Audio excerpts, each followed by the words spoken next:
All right, hello everyone. It's great to see that so many of you actually joined us. I'm just looking at the stream and it looks pretty amazing. So welcome, great to have you actually joining us. We're going to have quite a day, so you better get ready. As I don't know where you're coming from, but you can find us on smashmagazine.com and you can also find us on YouTube. If you did find us, you'll also find the little link under the video. So you'll if you're on smashmagazine.com, and then you can jump into YouTube, and then you can actually take part in live chat. So today we're going to have quite a special day where we're going to spend a lot of time talking about design and development, and it's going to be quite a day, in fact, because we have many people coming from different parts of this industry talking about this. And it's really interesting to kind of figure out what exactly are we going to do first, right? I don't want you to hang around and spend waste your time just for a stream. For me, it was kind of important to look into the broad scope of things. Now, we tend to speak a lot about technology and what we can do with technology, but it might be really interesting to figure out what exactly can we do with technology. Now, the web is very unpredictable. The design is very unpredictable. There are many things that we have to deal with which are just unknown, be it screen resolution or network conditions or pretty much anything else. So in order to figure out how to deal with all this complexity, what we're trying to do is rely on some sort of predictable patterns, right? Things that tend to work a lot are things like design patterns, pretty much, which we tend to use and reuse in pretty much every project. But that leads to this kind of confusing fact that many of the experiences, digital experiences we create today, feels a bit boring, maybe, predictable, generic, and there's been a lot of conversation about this already. So maybe we can try to figure out how designers out there actually trying to break out of the box, to figure out what to do in order to create really delightful and very different and unique experiences. And we don't create this experience not because we don't know better, or we're just bored, or we're just lazy. It just seems infinitely more complicated to come up with something unique and really exclusive for a given project. And it's also very difficult to estimate, and it's also very difficult to get a budget for it, right? So today, my goal is to figure out answers to two main questions. First, what are the powerful technologies that we have today that we can use to create those delightful experiences? Now, we will talk about virtual reality, augmented reality, and the role of design, specifically digital design, of course, in making it all work. What are the tools required? What are the new methodologies required? What about the process? Do we need to change the way we design and build today? What does it mean for us as designers and developers to work in this area? And this is only one part of the story, though, because knowing the technology is usually not enough, right? We also need to know how can we apply this technology meaningfully to get to results in time. And that's when things get a bit more complicated. And this is where all the designers that we're going to have joining us today, from all parts of the world, working in very different industries, from games to fashion to data visualization. But we'll talk about how to apply all these concepts and all these new ideas and emerging trends and emerging techniques and technologies in actual work. What works and what fails and why? What are the kind of common stumbling blocks that we have to resolve first in order to get to actual, some results? Because this, I feel, is what's missing a lot of times in our conversations. Kind of tend to talk a lot about successes and how wonderful we are and how awesome things are and amazing. But at the same time, every success requires a lot of failures along the way. So I would like to focus on failures and the things we learn from those failures, and what we can do to actually get to results, to proper results, without losing too much time or wasting too much time on these problems that we have to encounter, that we will encounter along the way. Right? Now, this is kind of the goal, to kind of look into what people out there are doing and how we can apply what they learned in our work, right? Now, you will find the schedule of what we have in mind underneath this video, both on smashmagazine.com and also on YouTube. So, feel free to jump in and out if you feel like it. Maybe it could be a nice, background thing to run during your lunch break or so you can get a feeling of what to expect. And also, I would like to encourage you to participate. It would be kind of boring to kind of watch me and others because, sitting here and talking. Because this is important for me that you actually bring in your perspective. Maybe you have specific questions that you'd like to ask, a specific perspective which confirms or actually rejects what the speaker is saying, kind of argues against it. So if you go to the YouTube stream, in the right it's going to be on the left hand from my side. You'll find a little chat window where you can ask your questions. And just to test it and try to see if it works, it would be nice if you could just plug in and write a hi or something like this, and also where you're coming from. Then it's, it's kind of nice to see where people are coming from all over the place. And I'm going to jump right into the stream and see if it actually works. OK, we have Bees Rayad, a good day to you from Brighton. I like that. A good day to you as well, Bees. Right, and we have people from Cape Town and Spain and Belarus and Dublin and Portugal and Malta and France. Oh, that's quite cool. That's really, really nice. Thank you so much for joining. I hope that more people will be joining. And also, if you feel like it, but no pressure at all, feel free to tweet the link to this video stream so everybody, maybe your colleagues, friends, and total neighbors, total strangers, can join you as well. All right, so now let's bring it on. All right, it's going to be like 5 hours, 6 hours long. We're going to have 20-minute sessions with short 5-minute breaks in between. And we're also going to have 2 panels, one on UX, starting in approximately 1 hour. You can check the schedule anyway. And then one in the end, when we're going to talk about creatives working in the industry today and some of the projects that they're doing today. And we will kick off with Andres' session on Assumptions Prohibited, which is going to start in approximately 8-9 minutes from now. Feel free to jump in and take a look at what Jay has to say. Sorry, not Andre, it's Jay. I always forget it. It's so bad. He'll be having the session, and then afterwards we'll be jumping in with a conversation with Julien, Christophe, and Ramy about VR, virtual reality, and how they actually do really great virtual reality work in their projects. So with this in mind, please stay tuned. We'll continue shortly with Jay's keynote. And if you have any questions, feel free to ping and just start a conversation early on in the live chat. All right? Good. I'm here. I have nowhere to go. I'm sticking here for the next 6 hours, so feel free to ping me anytime. All right? Excellent. See you shortly.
after the break, wasn't it?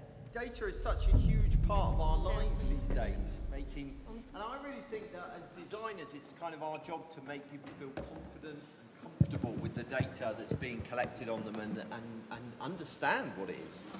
Okay, for our next talk, we have Jay here from Germany, who is part of the Adobe Experience Design team. He's an entrepreneur, a former CEO, and metalhead, apparently. And today he's going to be sharing how his team has managed to break some of those rules to change the way products are being designed and developed within Adobe. The title of his talk is Assumptions Prohibited. Give a warm welcome to Jay.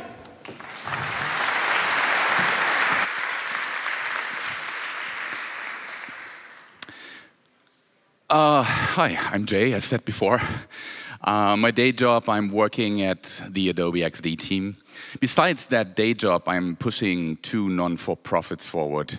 One is OpenDeviceLab.com, which helps to spawn and to locate places where designers and developers can test their work across a variety of devices for free. And the other is the Berlin chapter of the Interaction Designers Association, where we are fostering knowledge exchange across a community of experts and novices. In my free time, I enjoy building furniture for our house and our garden. Last January, our third kid was born, and while juggling our stuff around the house to make room for a baby boy, my partner had the idea of getting a bunk bed for our two elder daughters. We sat down to define the functionality that piece of furniture should cover, which turned out to be two guardrailed beds for the girls, including a ladder, a guest bed, huge drawers for toys, a bookcase, and a pull-out table for our puzzle queens. Because why did that idiot ask for their wishes in the first place? We took a look at available out-of-the-box solutions which really didn't meet our requirements at all. We took a look at what others build in terms of custom kids' beds, which helped in terms of inspiration, and to do the necessary user research with our daughters, and to also clearly identify what we're not going to do. Look at this one. It says, here's the design for kids. A bunk bed based on the Velociraptor cage from the first Jurassic Park film. The box shape and leather make for a perfect bunk bed. Well, I'm not really that convinced, Dave. But anyway. Working in iTech is great, but those digital things I do, well, that's all pretty virtual stuff. My work doesn't bring up things that I could touch with my hands or make my small kids understand, hey, your dad built this, right? So that's among the reasons why I love to find some balance in working with wood. Ideate, plan, go out, select raw materials at the wood shop, turn a selection of 1.5 tons of this, into something like this, just to end up with something as simple, solid, and durable like this. Before attempting to create that bunk bed, I had built less complex pieces of furniture. And here's another example that's been made out of the same pile of raw wood. Went from here to there to a unique and tailor-made solution for a master bathroom. So before you can build this, you need a design and detailed specifications. And in the past, I used to sketch my plans with pen and paper. More complicated parts of a project needed several detailed drawings, and that's where I typically took my pen and paper work to OmniGraffle, to draw the project from multiple angles. Anyhow, before you can begin to format the board or even go and buy materials, you have to create a part list, which I did in Excel. But all those documents were never connected to each other.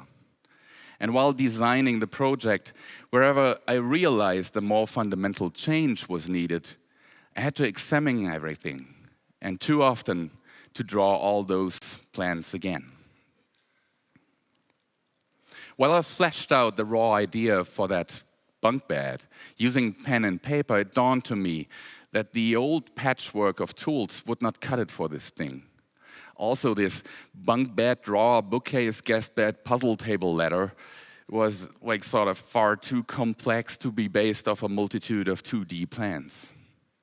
But I've become so familiar with my cumbersome workflow And yes, I did try to switch to CAD, 3D-aided design tools, before, but I really never really figured out how that worked. Up until that day, when I found a YouTube video of a carpenter explaining SketchUp through the eyes and hands of a carpenter. With that narrative, I immediately understood how to use that tool for my woodworking needs and began designing the bunk bed in 3D. It took me a week, and I had managed to design everything in one tool, in one file, without the added friction and error potential of a multitude of disconnected documents. I was able to prototype and show the intended outcome to validate my ideas with my partner in that one tool.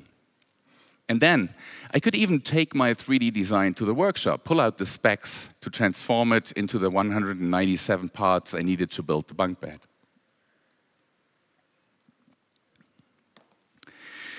Did you ever get to read that hilarious article written by Keaton Herzer? Anybody? Keaton summarizes the ideal design workflow for us. In Keaton's article, your workflow begins with pen and paper. You take pictures of your sketches and make them clickable using POP. But hey, wireframes are needed, so OmniGraffle. But dang, a drop-down menu is required, so where are you, Balsamic? Let's rebuild all those wireframes with you. You realize you dislike Balsamic, so you reattempt the same task using Axure. You realize you also dislike Axure, so why not jump to Illustrator and the wireframing kit for $89? You export your wireframes as a PNG and share them via InVision with your team, only to wake up the next morning and cry into your breakfast bowl because all of the mean comments that Jonathan left on your InVision prototype. At some point, those wireframes are signed off to Sketch to work on the visual design. Now export your hi-fi design as a PNG and import it into Flinto. But your stakeholder doesn't want to install the Flinto app, so off to Principal to make those screens interactive. And while this article is fun and will make you laugh, the ugly reality it is all about is that rather inefficient, cumbersome, error-prone workflow involving a patchwork of software tools that are creating a multitude of disconnected files, which are probably all named something like v8 final.3-really final_master-2. So, what could we do to change that? Well, at Adobe,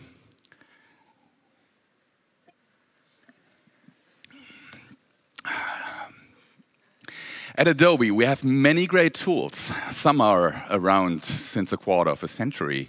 Tools that can and are being used to accomplish things they've never been designed for in the first place. So at Adobe, about 2 years ago, a team came together to design a design tool for designers.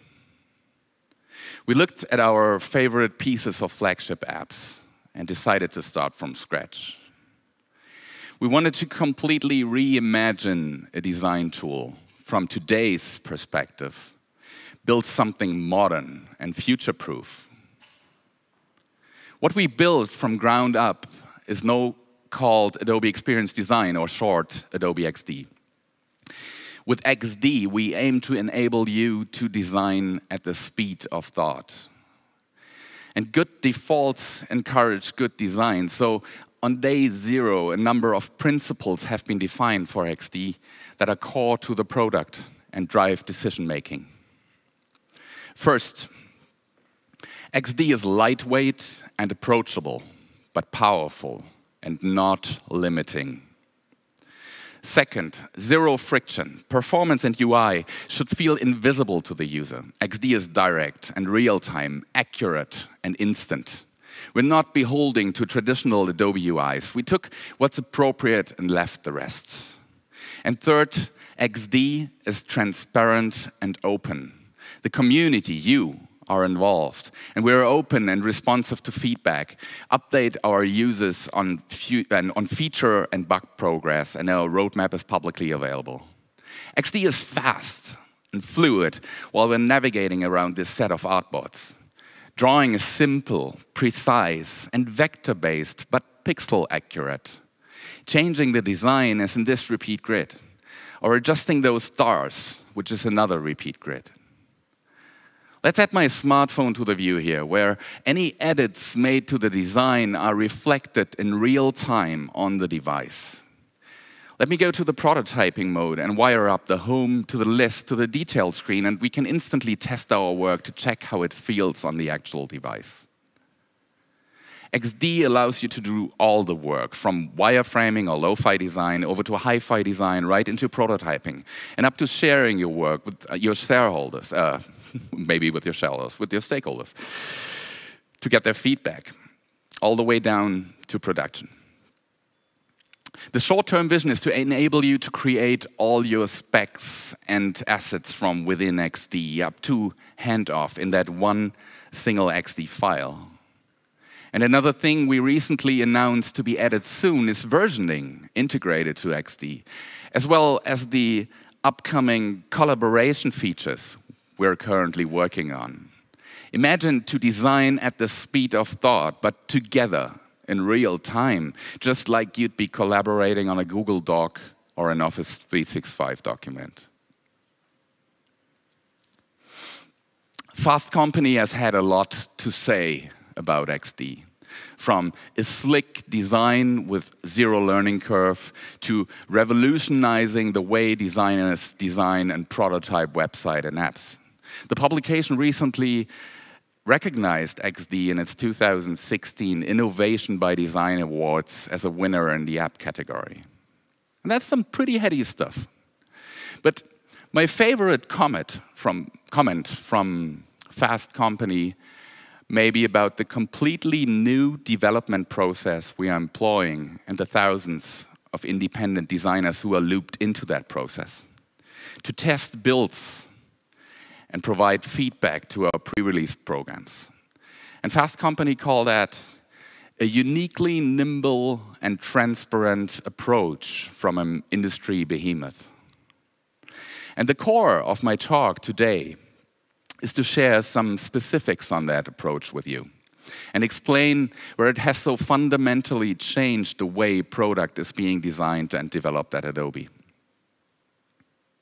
XD is currently available as a so-called beta version. And we all would probably associate beta with not there yet. Let me explain why this assumption does not match XD and how we managed to redefine beta. We all know this kind of beta software that has a lot of features, but lacks in terms of deep implementation, stability, quality, performance, or all of that. The first beta has all the features, but it doesn't have a deep feature implementation because it requires time to flesh out all the very details. Then subsequent updates are being released, aiming to add the missing details and catch up in terms of quality, right? So this catch-up, ladies and gentlemen, fails very often due to one specific reason. There is no solid foundation. No solid and well-engineered technical foundation, because how do you know what to prepare for when you have not taken the time to think through everything to its very detail? And no solid and well-designed user experience because same reasons. This imaginary tool in question is probably going to suck in terms of performance and stability, and it will most likely break workflows or third-party integrations such as plugins, while design and engineering realize that some groundbreaking changes are needed at a later point. Organic growth is on. Among other reasons for this not being the ideal scenario, looking at this, why would you ever release a beta version of your product at all? Typically, teams would name reasons like, we want to share our vision and show how we envision the product. Anybody in the room that is finding the bug within this statement? Well, there you go. Our vision, how we envision the product. Next reason teams typically name, We want feedback to validate the direction we have taken. Or check out this very common reason for releasing a beta. The goal is to stake our claim and ramp up for success of the product. Well, which product, including which feature set? Hey, by staking that claim, did you just make any promises that could be hard to deliver on at a later point? Most likely, yes, you did. And how's your successful go-to-market looking now? When I compare a standard methodology that has been in place in software product development, looking back at that way to work, well, people have simply implemented too fast.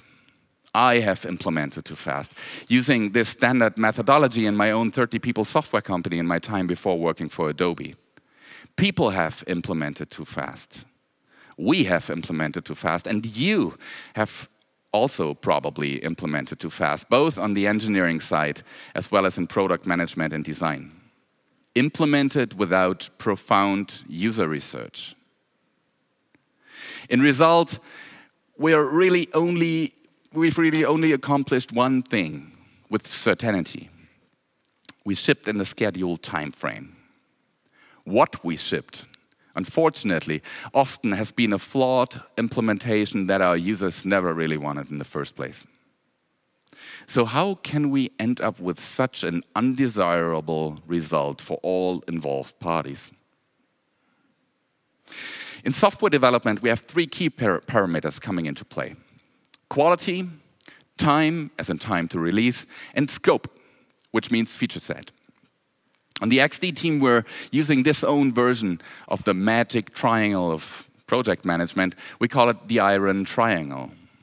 The logic is, it is impossible to constrain more than two of the three parameters. Constrain scope and time, and quality suffers. Constrain quality and scope, and you won't make the release date. And very often, the wish for the largest possible feature set built with limited time and resources would result in bad quality and user experience. And quite often, you will also see late effects surfacing months or even years later that render the product in question less approachable, makes it suck in terms of performance or stability or simply unusable. And those effects affect from or any further development and necessary upkeep from the engineering side as well. Does this ring a bell at some of your own recent projects? Or maybe software tools you're currently using? As a solution to that dilemma, we needed to redefine beta for XD. Because, hey, of course, we wanted to show our vision to the public, to be able to learn and to iterate. So as opposed to churning out a fully fledged storefront based on our own assumptions, we made the decision to start our beta releases with a minimal feature set that shows depth and is well thought through to all those relevant details we wanted to validate, and that shows a solid design and implementation, and that matches the quality standards we set for XD. And then, when we have heard back and can measure ourselves and build on top of those learnings, then we would go ahead and add functionality and detail, prioritizing what is important to our users, one solid step at a time. With that beta 1 in March last year, we have delivered our vision of the product, but at the performance and user experience of a full release, just with less features. And since that first release 10 months ago, we've iterated pretty quickly by releasing an updated quality beta with improvements and added feature requests every single month, which, yes, is actually a pretty heavy release cadence. What we believe is that this approach is allowing our users, you, to influence and shape the product while actually having a great experience. And we believe our decision to not trust our own assumptions, to leave out even the most obvious functionality, and to define those details first, together, is really key in building an awesome Adobe XD. Think again of that iron triangle. What we did is we delivered in time, we delivered quality at final production release level, and we did so by reducing the scope. And while we just released the 10th beta of XD for macOS and have the 3rd generation for iOS and Android in those stores that know no beta, we're working at full steam on XD for Windows 10. Even though XD is still named beta, we are absolutely convinced it is already production ready. Thousands of designers worldwide agree and are actually using XD in production. So don't fear the beta.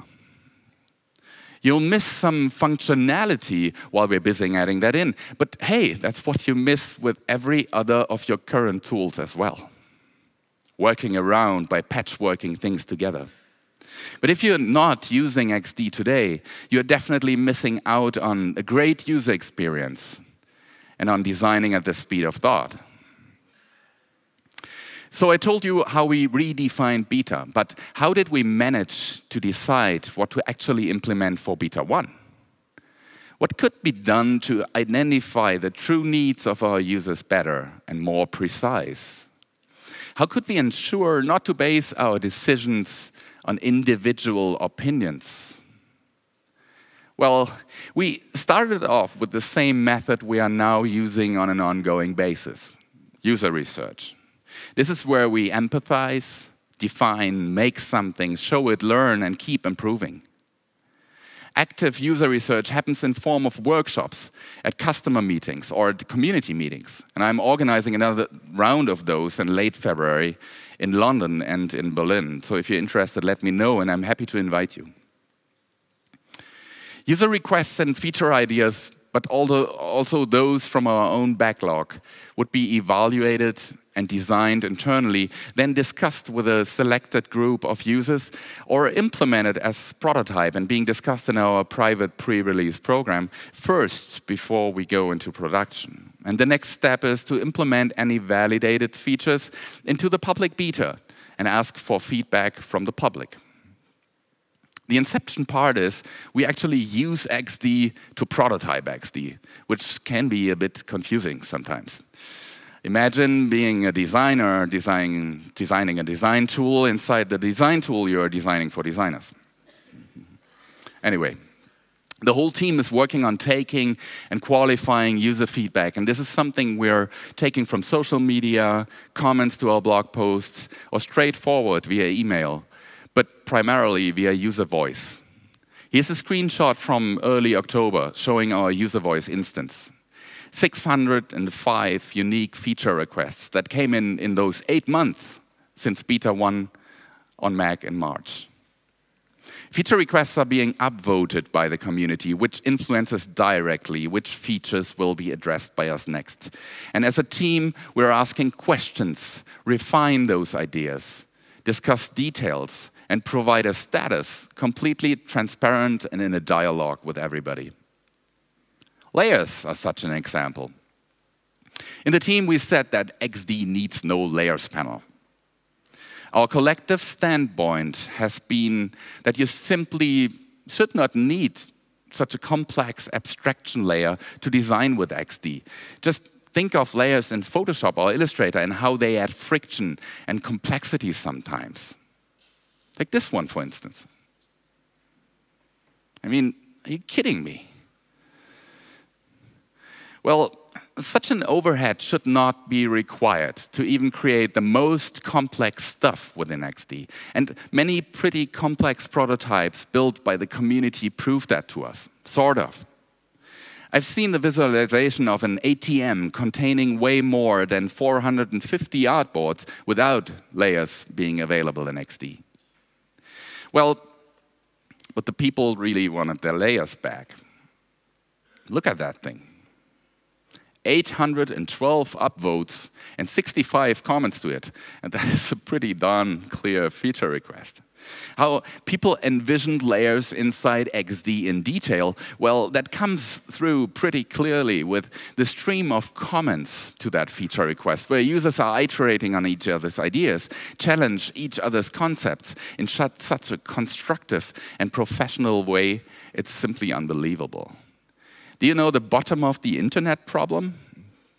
Basically saying you shouldn't read the comments, because latest with a third reply, they will only contain misleading information and people bitching at each other. Not here, not at all. Only lovely people. And we've received far over 25,000 upvotes and over 6,000 comments until last October. To wrap up the story, well, we just shipped layers within XD. By default, the layers panel is hidden, so it won't get in your way. If you want layers, just bring up the panel. And it is context sensitive, only showing the elements involved to your current work focus. It is coming the way the users wanted it, not in the way Adobe thought how layers should behave. And it came to XD because the users wanted it. And because we've left our own assumptions at the door. To wrap it up, with this new approach in product development, we've unlocked two major things. First, rapid validation and iteration. While we do have our own opinion, assumptions are prohibited. By leveraging user research, we're getting great feedback, and we're able to fail early. Second, user engagement. With every pre-release and public beta, users are telling us the most pressing issues. We are prioritizing accordingly and deliver a constant and relevant value add to the product. And that's it so far. We'd love to hear back from you. You've all got the URL on your wrists. And to hear how the improved XD, the recent beta just came out 2 days ago, is feeling to you these days. It's a free download. And what we did here back so far is just lovely and strengthens us in breaking more rules and redefining and improving our methodology. Do you guys work at any other large enterprise and are looking to change the way you design and develop product? My message to you is you can do it. Don't assume others will do it for you. Don't assume what your users want from you. Ask. So, what about that bunk bed? Here's the production-ready beta I rolled out to my daughters after 3 weeks of building and pre-assembling parts. Well, the kids can't sleep on the floor just because it takes Dad more than 1 day to put the whole thing in place. So for the first night, when they took the product for a spin, as you can see, still some planned features were missing, but the majority of it is actually both real and solid. I've then added the less critical functionality over the next days. And that's the final thing delivered, including that nasty pull-out puzzle table. If you know of any furniture awards, take this as my candidate recommendation. My kids would vote for it. And who knows, maybe they are going to become great designers later in their lives and will join a worldwide community of Adobe XD users just to enjoy finding XD still living and breathing the same lean principles we're measuring it against today. I'd love that. Have an awesome conference, and thanks everybody.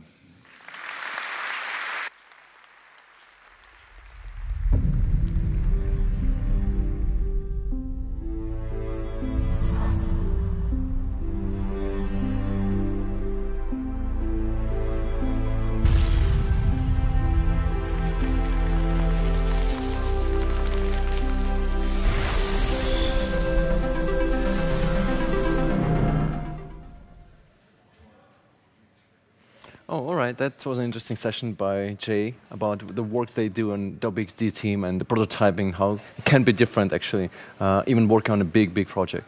All right, so let's jump in now to these fancy interview sessions that we're going to have for the rest of the day. You know, the way it works is, of course, it's important to involve the audience. Again, so if you have specific questions, please feel free to jump in and write them right in the live chat window. So I'm going to pick them up, and then we're going to ask our guests these questions. So we're going to start talking like getting right into it, getting really to the hardcore of it. When we're talking about digital technology, most of the time these days, we kind of tend to think about abbreviations. We're going to talk about AR and artificial intelligence and VR. And I think there is no better guest than Christophe Mallet here from ex-Exap, now somewhere else. Absolutely. Right? You are here, but you're also somewhere else. I am somewhere else as well, yeah. All right. You've been doing a lot of work on VR. Maybe you can just briefly introduce yourself and the work you're doing. Yes, absolutely, Vitaly. So basically, Somewhere Else is a London-based creative agency. And what we do, basically, what we've observed, is there's a bridge, to be built between the brands on one side, who very much talking about strategy, KPIs, objective, and have a very specific language, the language of sales, the language of money, and the VR makers on the other side. Right. Who know their craft, but not necessarily know how to talk. And we are in between to basically help brands make purposeful VR, Yeah. VR that's not kind of shoehorning concepts from last year from film into VR, but that really means something in that new medium. Right, so would you actually say that VR is a thing? It's a mainstream, and that this is has become an established thing that also brands kind of want to have more and more? Well, it's a bit more complicated than that. So on one hand, my mom and my grandfather have heard about VR. Everyone has heard about VR. So 2016 was year zero for that. Like, the awareness is huge. There's about 90% of people in the UK who've heard about VR. But the people who have tried a headset, it's 7% of the population. 7, right. And as part of the 7%, it's probably a minority who've tried real VR, such as the HTC Vive. And I say real VR not to be disdainful towards like cardboard and things like that. It's just saying that if you're watching a 360 video on your phone, or if you're playing a room scale tracking experience on your HTC Vive, even though they can both be called VR, it's not really the same medium. Mm-hmm. And so I think it is mainstream in people's head, but the knowledge of it, the experience of actually, playing in VR is still very, very minimal. So also the differences between devices are huge, right? So what you can do with one VR experience is totally kind of impossible, or to some degree it's just different on different devices, right? We have Samsung, better than Gear, yeah, right, and Oculus Rift. And would you say that designing for this kind of experiences requires you to kind of reinvent what you have in mind, like the story that you're inventing in the beginning, for all those different devices? You can't just design a VR, you're designing VRs, right? Yes, absolutely. So the first thing to keep in mind is there are 3 levels, if you know, of VR, of distribution. The first level is entry VR. You can play 360 video on your phone, on your laptop, you probably have. It's not really immersive. There's a debate whether it's VR or not, which doesn't matter. What matters is you have 3 billion devices that are ready for it today. Then in the middle, you have mobile VR. And that's the Samsung Gear, that's the Google Daydream, that's the cardboard. Everything you stick, your mobile in a headset. And that right now is about 5 to 10 million headsets. And then at the very end of the spectrum, you have premium VR. And that's when you start having room scale tracking or controller tracking, and that's the Oculus Rift, the HTC Vive, right, and the PlayStation VR. And depending on which of those tools you designed for, there's a trade-off between reach and interactivity. Mm-hmm. Okay, if you want to reach a ton of people, you have to do a 360 video because you can put it on Facebook and on YouTube, and it's great. Right. But it's a 360 video. There's no interactivity. If you're going to design an experiential stunt for a brand, and you won't have full-on interactivity, you're going to do it for the HTC Vive. Right. But there's only about 500,000 HTC Vive that have been sold commercially, so you're not going to reach people at home. All right. So when it comes to like brands, are brands kind of coming to you knowing that specifically they want VR? Is it something that has become easier to sell? Or is it kind of still very hard? Because how do you measure success of a VR campaign? Like, is it like social media outreach, or a company willing to invest into VR these days? Are they more skeptical about it yet?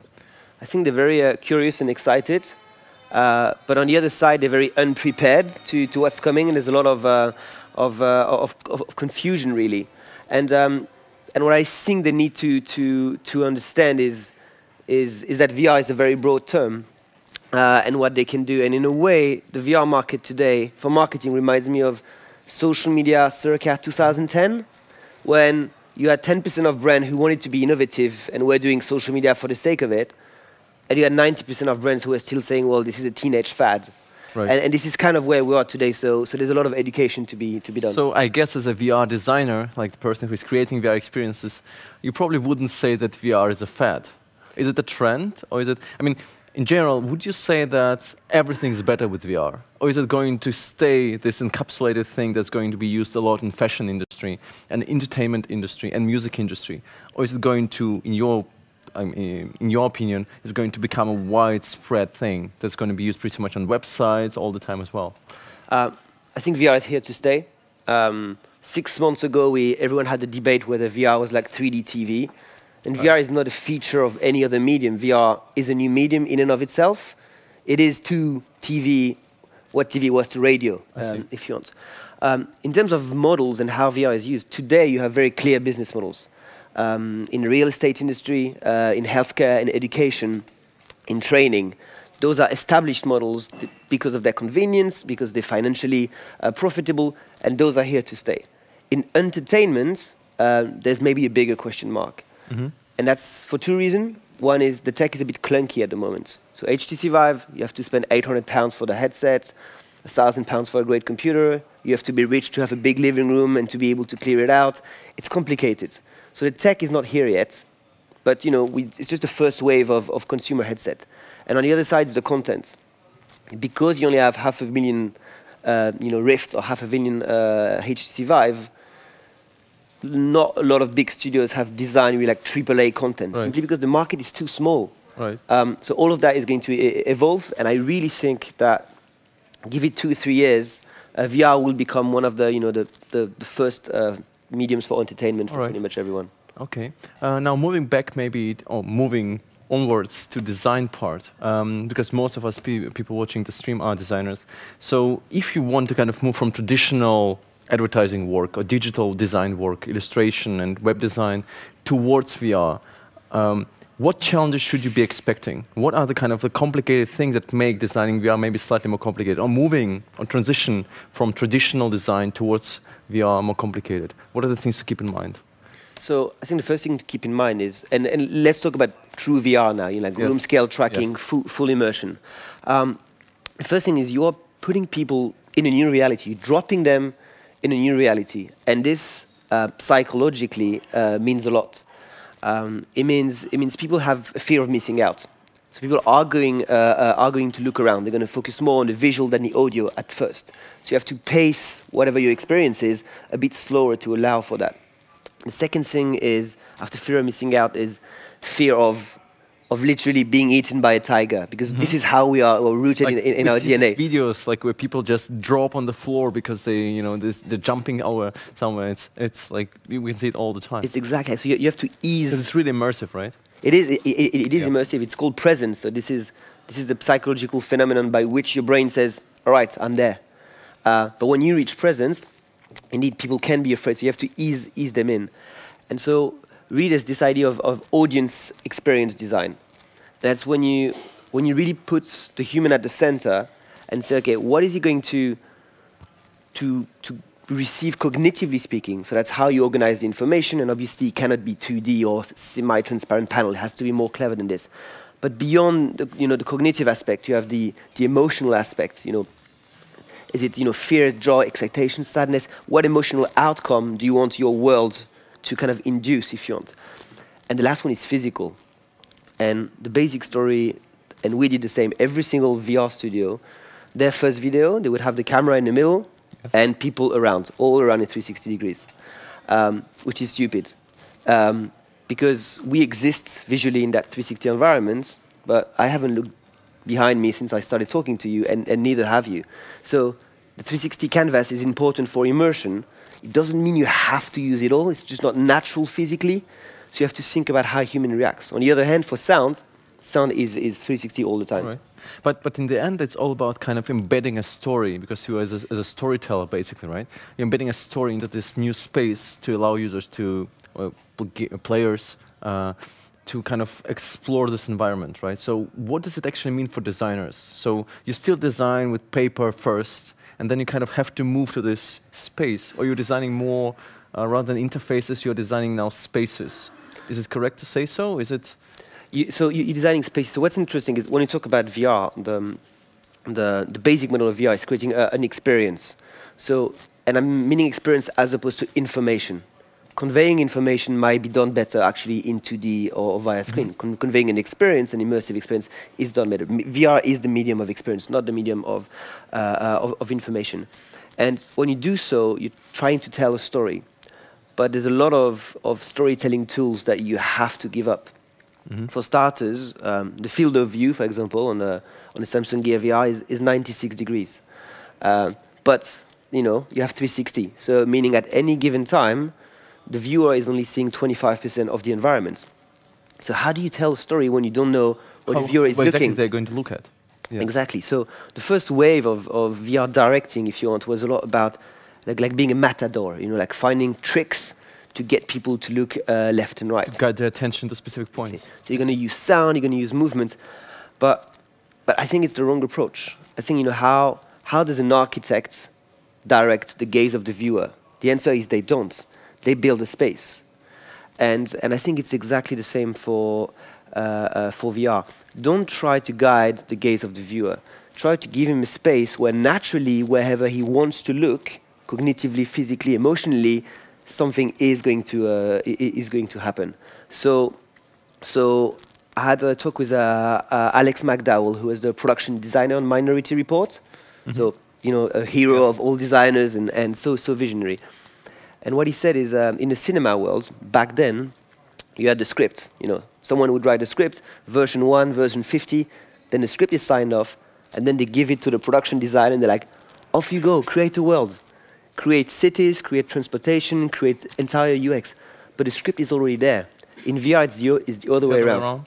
You create the world, the origin story of the world, the social rules, the economics of the place, how does it look, who lives there, when are we? And then you move into the character, into the story you want to tell. So it's really a reversal of the storytelling, traditional methodology, if you want. Right.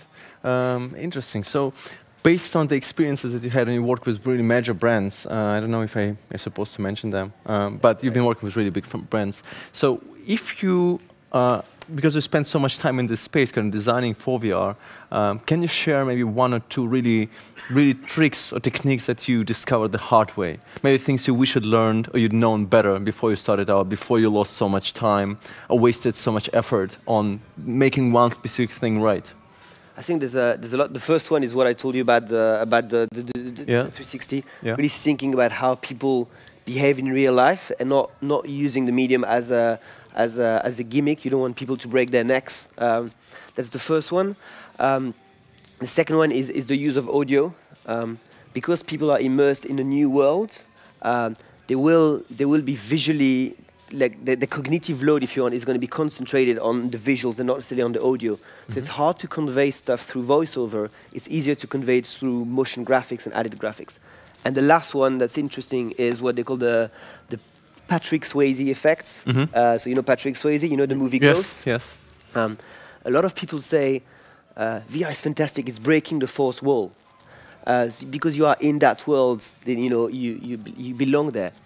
But if no one in that world is acknowledging your presence, you're actually not there. You're a ghost, just like a Patrick Swayze. And so if you're designing an experience that is basically first-person POV, you have to have the characters in the world acknowledge your presence quite fast. Otherwise, it breaks the immersion. All right. So it's interesting that you bring it in. If we have any questions from the audience, I'm going to just jump in and look into what we have here. But I'm really curious about this connection between VR and AR. Do you see them?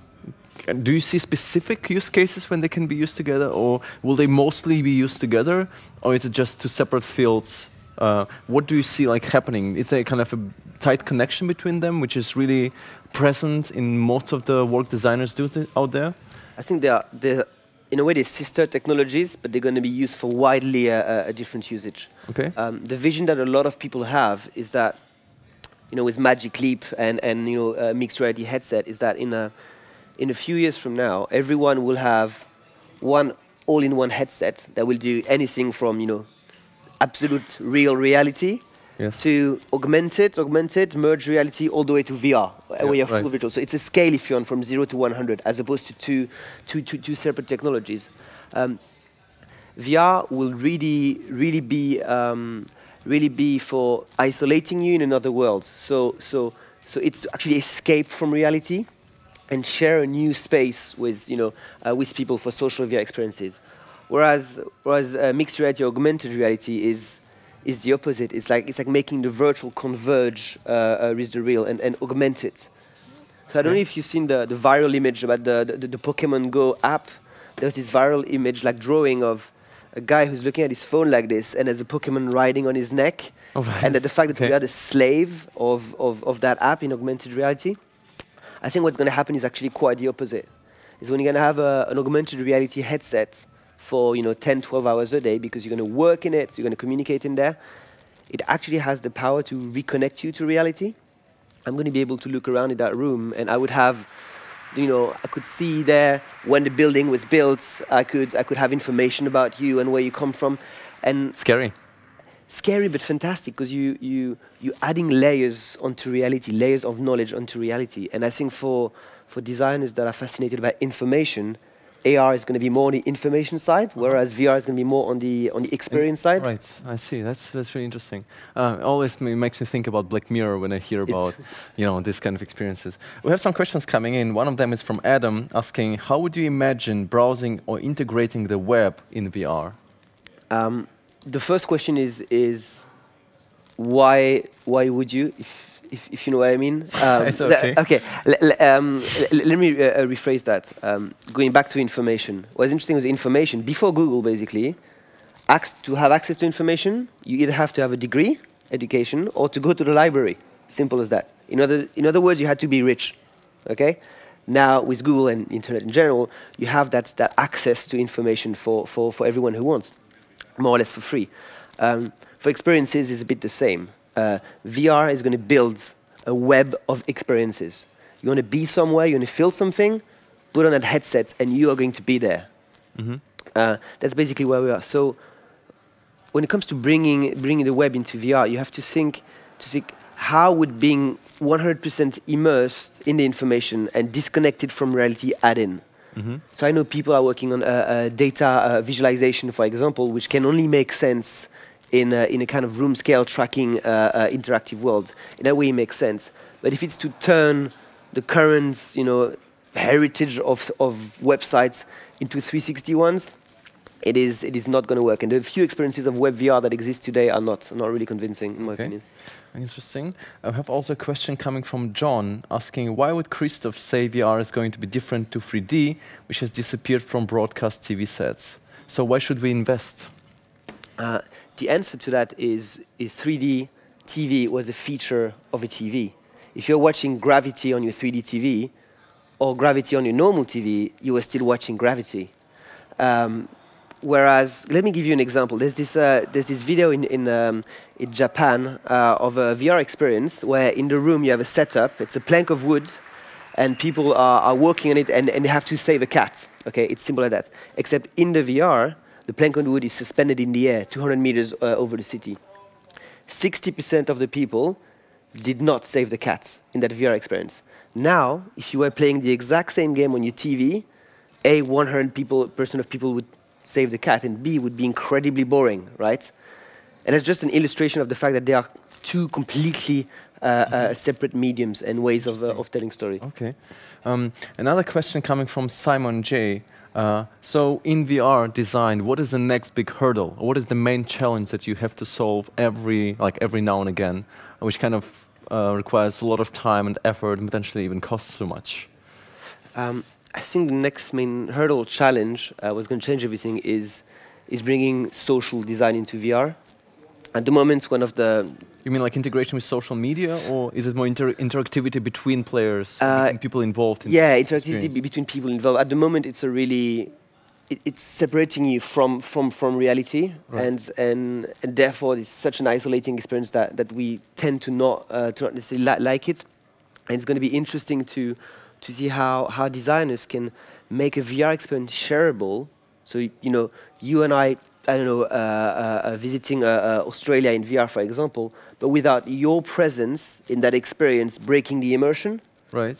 Do you know what I mean? I understand, because you also still want to have like the full rich experience, not to be, I mean, if you have like 3 or 4 people involved, then it might, well, you might need to design for that, right? Mm-hmm. Okay, and also, when it comes to this, I'm really curious, so if you have different devices, there is no way at the moment at least to, I mean, to interact, like if you're creating a VR, there is no way to connect with other people using a different device than the one that you're using, right, for example? Yes, you can. You can. So VTime, for example, is a social app. VR social is like Skype 3D in VR, if you want. Mm-hmm. And you can be on VTime from your Oculus and chat with someone who's on the Gear, and probably soon on the Carbon or something similar. Okay, and do you see lots of development happening there, or people are kind of trying to figure out the basics first? Kind of creating this really immersive experience in isolation, so to say, for the one person being immersed in this experience. I can imagine that it's quite difficult design-wise to arrange for, you know, the space design that would accommodate for an unlimited number of people. I think what's interesting is finding the middle way. So VR is not, it's not a WhatsApp. It's not a communication. You're not only there to communicate, but it's not a video game either, if you want. And there are some apps like the sports bar, for example, which literally is what it is. It's a sports bar in which you can walk around, play pool, cheers with people, throw darts around.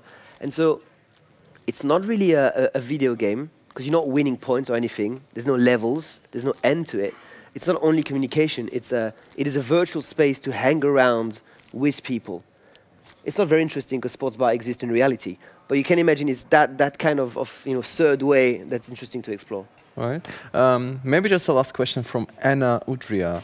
As VR grows, do you see it as becoming a social problem? Right now, people are socializing in real life less and less. How about then, if they can just be, in this virtual world all the time? So we're going back to Black Mirror a bit. Black Mirror again, yes.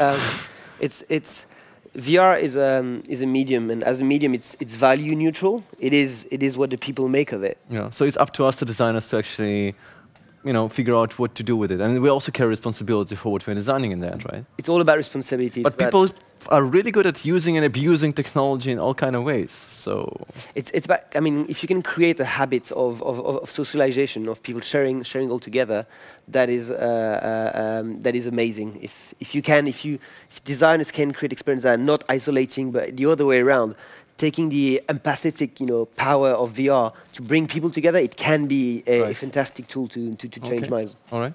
So, last question. Ready? Mm-hmm. What's your next dream project? Do you have anything that you would really love to work on? Maybe somebody who is working on just that problem is, watching now.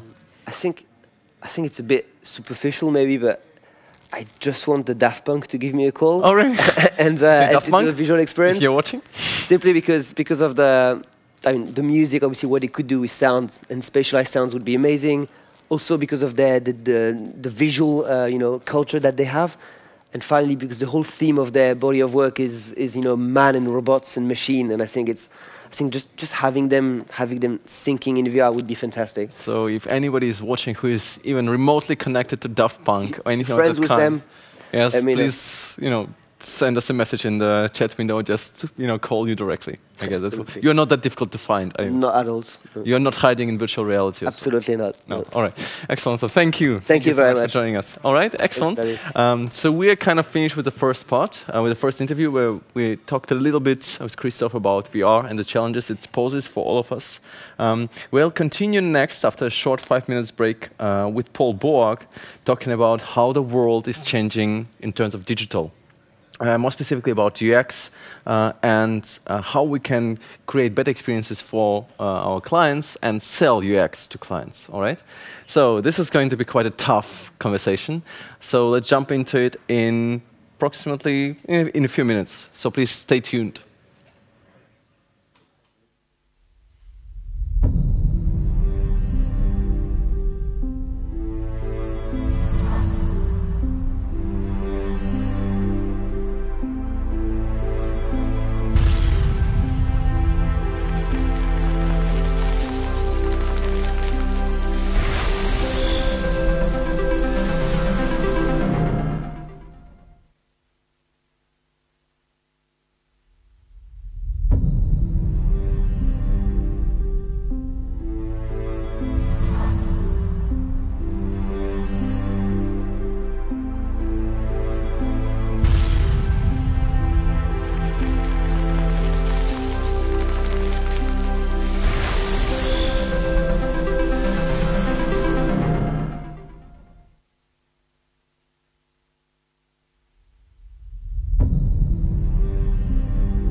right, so we're back. So we had a really interesting conversation about VR recently, and now we're kind of moving towards UX, talking about how we can make changes, big and small changes in big and small companies in terms of UX.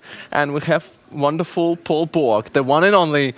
This is very today. bizarre that I'm sitting here Yeah, I talking to know. you like this. Isn't it? Doesn't this feel really awkward and uncomfortable? For me, not at all. All right, well, ask your question. Well, I'm going to ask you a question later. Yeah, Right. let's do so that. I'm going to jump right into questions. Yeah, go for it. So Paul, you are a user experience designer, a strategic user experience designer. Yes. I don't know what the difference is, really. So you pretend to know what you're talking about Yeah. when it comes to UX. That's the difference, yes. That's the difference. All right. So we see like many companies. It's going to be very hard for me. No, this is You see many companies kind of moving towards trying to create this wonderful, beautiful, delightful experiences for customers. Yeah. Right? But what you see as well is that very often it's not like a company's dedication. It's more like the user interface is speaking this wonderful, delightful language, right? Yeah. But at the same time, customer service isn't quite on track. bit poor. Right, so how do you actually make a big organization which kind of wants to move to this wonderful space? It's really hard for me to create delightful experiences, but how do you move them towards this design-driven approach? Slowly. I mean, it can come into one of two ways. It can come from the top down or the bottom up. Right. When it comes from the top down, so senior management turn around and they say, we're going to do this, this is really important to us, they tend to be a little bit vague on the details. So then it becomes for middle management and the people on the ground to essentially say, okay, you want to do this, that's great, wonderful, this is how we need to do it. And I think oftentimes people on the ground floor are a bit afraid to kind of suggest to management how it should happen. But actually, if management give the go-ahead, great. Unfortunately, in most cases, that doesn't happen. In most cases, senior management don't get it. They don't understand the value of user experience. So it needs to start at the bottom. And in those kinds of situations, first step is you need to find like-minded people, people that think and see things in the same way. Kind of unite them to move things on. So instead of fighting the battle by yourself, there are other people with you. Then the second stage is to kind of write almost like a manifesto. This is how we're going to do things. This is how we think the company should very work. much like design principles created by designers, right? Exactly, yeah. And then after that, you can maybe start prototyping what a better experience would look like. So what would it be? Because telling senior management, you can talk about great user experience, as long as you want with senior management, but they don't necessarily get it. So you need to show them it. Right. And then the final tip I would give you is appeal to their selfish gene. So there's a great article from Jared Spool that says why you can't convince your executive of anything and neither can I. And his basic argument in this article is don't talk to them about user experience. They don't care. Right? But what they do care is about meeting their targets, they care about getting their bonus, they care about keeping shareholders happy, they care about more sales, all those kinds of things. And a great user experience can achieve all those things. You just have to show how exactly it can be done. You need to talk about the benefits user experience can provide to the organization rather than focusing on, well, it's really important we keep all our users happy. Right, I see. So you have to make it kind of measurable, right? Yeah. But at the same time, would you say that it's always better to just do something instead of asking for permission? Yeah, well, to a certain point, right? I think oftentimes one of two things happens. Either people kind of go off and, they've heard of the quote that says it's easier to ask for forgiveness than permission. And so they go off and do what they want. Now, that's ultimately just going to piss off senior management, right? So you can push that so far, but not too far. The other thing is everybody sits there, waiting for permission and never giving it. They maybe go to manager and they say, am I allowed to do this? Well, management's job is saying no to ideas, right? That's the majority of what they do. So you've got to hit that sweet point where essentially you maybe prototype, demonstrate, show something, then you go into management and you show them that. So for example, recently Disney spent $1 billion, it's the Austin Powers number, isn't it? $1 billion going into redoing all of their parks to support Magic Bands. Now, I won't go into why Magic Bands are great, but they're a great user experience tool. Imagine going to your senior management and asking for $1 million. You're not going to be able to do it. So what they did is they prototyped the idea. So they got a warehouse, they basically made a mock-up park out of cardboard boxes, right? And then they took senior management round and showed them what the experience would be like. Very rough and ready, very dirty, you know, quick and simple prototyping. But it was enough to enable senior management to picture what that is going to be like, feel like. Exactly. Rather than just showing like just a skeleton of on paper. Yeah, right? or writing a business plan or something like that. All right.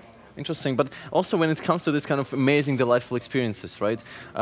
It feels like we have two camps when it comes to web experiences or native or whatever, where we tend to either have companies that focus really heavily on metrics. Yeah. They're going to test everything, every shade of every color, of every button, on everything, like comparing, kind of testing red against blue and against black and so on. On the other side, we have companies that try to do more design-focused approach, so to say, where they say, we want to delight. Yeah. So we're going to insert a level of delight, or kind of a touch of delight, in every single interaction. Yeah. But the problem is, while the thing on buttons is measurable, you can just measure it right away. Yeah. Conversion rate, you know exactly, like if you have enough traffic, you'll know exactly to do A or to do B. Yeah. But with delight, how do you measure delight? Are there actually metrics that you can use? Well, or is it too fluffy and to some degree? How do you actually sell delight? Right? Yeah, to some degree, you can measure it. You can use things like the Net Promoter Score and various other kind of, testing against brand words, or the perception of, a brand consistent with what you want as your brand value. So yes, you can to some degree, but metrics.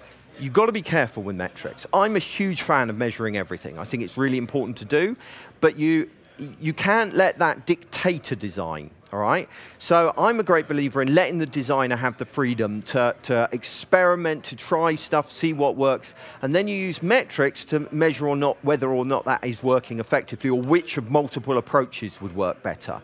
So I kind of tend to lean that side. The other thing you've got to be careful with delighters. Delighters are wonderful, but you've got to remember, don't let them confuse, right? So sometimes we can be so clever, so showing off that actually we make the experience difficult to use. I mean, we were talking about this recently when we were looking at your own website. And there were some things you were doing where I was going, well, I don't understand what this is anymore. You've been so clever, so fancy with your words, I don't know it. But then other times you'd added just a nice little thing in that made me smile and, well, one stage, laugh out loud. So that's what a good delighter should do. It shouldn't get in the way of usability, but it should, make you smile. Right. All right. Excellent. Now, going back maybe to those strategies you described in the beginning, right, where you said, well, we can start actually doing something in the team instead of just waiting for the permission.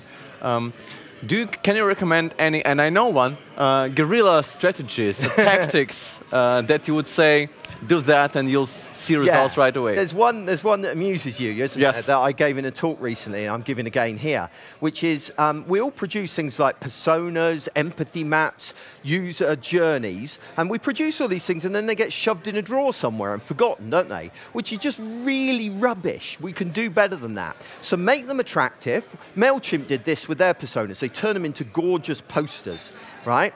Turn them into a gorgeous poster, frame them up, and then sneak into your office at night. So if you're watching this, this is what you're to do, right? You're to go into your office at night with these beautiful frames, go and take down all of those pictures, right? All of those pictures of executives shaking hands and those fancy buildings and those meaningless awards, take them all down in the middle of the night and put up things about the customer instead. Because when people come in the next day to the office, they're going to see all of this kind of, well, what's all this stuff about the customer? It gets them talking, it gets them thinking about the user. They'll wonder who did it. Yeah, so anything disruptive like that. Change everybody's screensaver to be a kind of promotional thing for the user experience. Use any opportunity to plaster the user everywhere. So, and you are not taking any credit or responsibility if that person is going to get in trouble. Yeah, no. If you get in trouble, that's entire. If you get fired, that is your problem. Yes. Oh, that's very nice of you. All right. Now we also have these new things, the chatbots, conversational interfaces, VR, AR, AI, all the things that you want to talk about. All the fancy acronyms. Yeah. What does it mean? What do they mean for design, for UX? I'm really excited about them, and I'll tell you why. Because I think it will change what we mean by designer. right? At the moment, we think designer is all about pushing pixels, all about screen user interfaces, and actually being a good designer is a lot more than that. It's about, it doesn't stop. The user experience doesn't stop at the edge of the screen, does it? So neither should our job. If we're going to call ourselves user experience designers, we need to move beyond the edge of the screen. I also feel like we kind of don't ignore your flashy thing. Yeah, the flashy thing, I don't know. We have a couple of I wrapped up beautifully at that. Yeah, you're very good at this, actually. We also have one quick question, but what I want to say is, I feel like every now and again, maybe like over the last 5 or 10 years or so, kind of we've been moving out from this little idea of designing on a screen, this wonderful picture on a screen, towards designing experiences. Yeah. And now we're kind of broadening it even further, when it's more about service design and customer service and social stuff. So much and all overlap, this, all of those. So this is kind of, seems like we're kind of moving in broader. Yeah. We have a question from Patrick. What tool should I be using for metrics? Would you suggest Google Analytics, or does it even matter? There's lots of different tools, basically, depending on the type of metrics you want to do. I'm a huge fan of multivariate testing, as you are, but that only works if you've got enough traffic coming to your site. You know, obviously, if you're someone famous like Smashing Magazine, you have billions of people turning up every 30 seconds, so it works well for you. But if you've got a smaller site, the metric I would start doing, usability testing is great, you know, and Google Analytics is great, but Google Analytics won't necessarily give you the context of why somebody is doing what they do, and it can be quite overwhelming and confusing. So there are other great services out there. Full Story, for example, is an app that allows you to watch users interacting live on your site, which is great for learning stuff. Yeah, Google Analytics is great, but don't get caught up on the vanity metrics. It's not all about how many people have come to your site and how long they've stayed. Right. 2 more questions, quick answers, 30 seconds each. Right. We have a solid UX culture for web design, but our help desk and training teams don't have those skills backing from management. Thoughts on how to build them up? How to build up your... First of all, recognize they've got the worst job in the world, which is dealing with customers on the end of the phone. Secondly, value their opinion, right? Listen to them when they tell you what the common things are that users struggle with, because they are the ones that are talking to users on a daily basis. So the best way to build most people up is just to listen to them. All right, okay. We have a question from Valentin. How do you adapt to the management no's? What if whatever you're proposing is being rejected all the time? How do you actually find your way? Isn't it because you're getting demotivated? We've got to apply the same principles to management we do with users, right? When we start looking at a project and we look at the users, we want to know what questions do they got, what tasks do they have, how do they feel about stuff, what are they trying to do, what are they trying to achieve. We don't apply any of those principles to our management. We need to understand what makes our management tick. And once we understand what they tick, then we can make sure that what we present meets their agenda. So they're not going to reject something that is already their own idea. Do you know a really good place to start is in those strategy documents, those vision documents that all companies put out, 2020 vision, right? It's normally filled with a load of guff, and as designers, we just shove it in a drawer and forget it. But if you can tie your projects to those goals that senior management want to achieve. So kind of try to sell your idea as selling of helping to achieve this vision. It achieves their goal. Right. So, and you'll find that they're a lot more receptive when you do that. All right, excellent. We have more questions coming. Maybe if you have time, you can answer later. I can see as long as you want. So just the last one is, so which statement do you agree with? Data informs design, or design informs data? Data forms design. Informs. Data informs design, design informs both. That's a quick answer. Well, it's the truth, mine. You know, I think obviously as we design, the design decisions we make will influence how people behave, which will influence the data. Right. But equally, the data, listening to what users are doing, because that's essentially what the data is about, or should be understanding users and user behavior, then that should inform the design. Where the line comes is a recognition that data is great for usability stuff. Can somebody find this, etc. I don't think it's as appropriate for what color we should use, because there are lots of ways of communicating other than just color, you know, and getting the right kind of feel. Okay, excellent. You have a new book coming up soon? I do. Funny you mentioned that. We don't have time for it, but as you're publishing it. User Experience Revolution is a book essentially about how to change your organization to take design and user experience seriously. buy it from all good retailers, in other words, Smashing Magazine. Excellent. Thank you so much. So now walk away. All right, go away. Thank then. you so much, Paul. You're welcome. Right. Excellent. That was a nice conversation. Maybe we'll get more tricks from Paul a bit later. We'll see about that.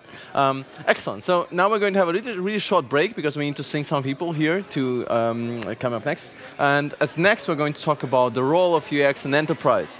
So this is kind of a different environment to talk about, but it's going to be interesting. So please stay tuned. We'll be back in just a couple of minutes. All right?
All right, and we're back on a little UX panel here with my favorite guests of all times. Well, almost like that. Where we're going to talk a bit about enterprise UX and in general, what does UX mean in bigger companies when it comes to specifically kind of, well, not selling UX, I don't like this kind of phrase, right? But making it work on big scale. And we have Iain McConchie, just goes by Konch. Conch is good, yeah. Konch is cool. I like Konch. And we have Constantine from Syzygy, but you've been, doing a lot of things in the past as well. And we have Jay, not Andre. No, Carl. Jay from Adobe actually joining us as well. All right, excellent. So maybe we can just jump in. I'm curious at this point. I mean, all of us here are kind of been involved in some quite complicated UX projects, right? And we've been working with kind of quite big clients as well. What are the main things that you stumble upon every single time when you start working with a big company? And how do you solve them every single time? Maybe we can start with you. Okay, so one of the main things that we start when we start off workshops, even actually in the pitch stage, we talk to the clients and we make sure that they understand the stakeholder management. And that's not necessarily the project team on their side, but the company as a whole.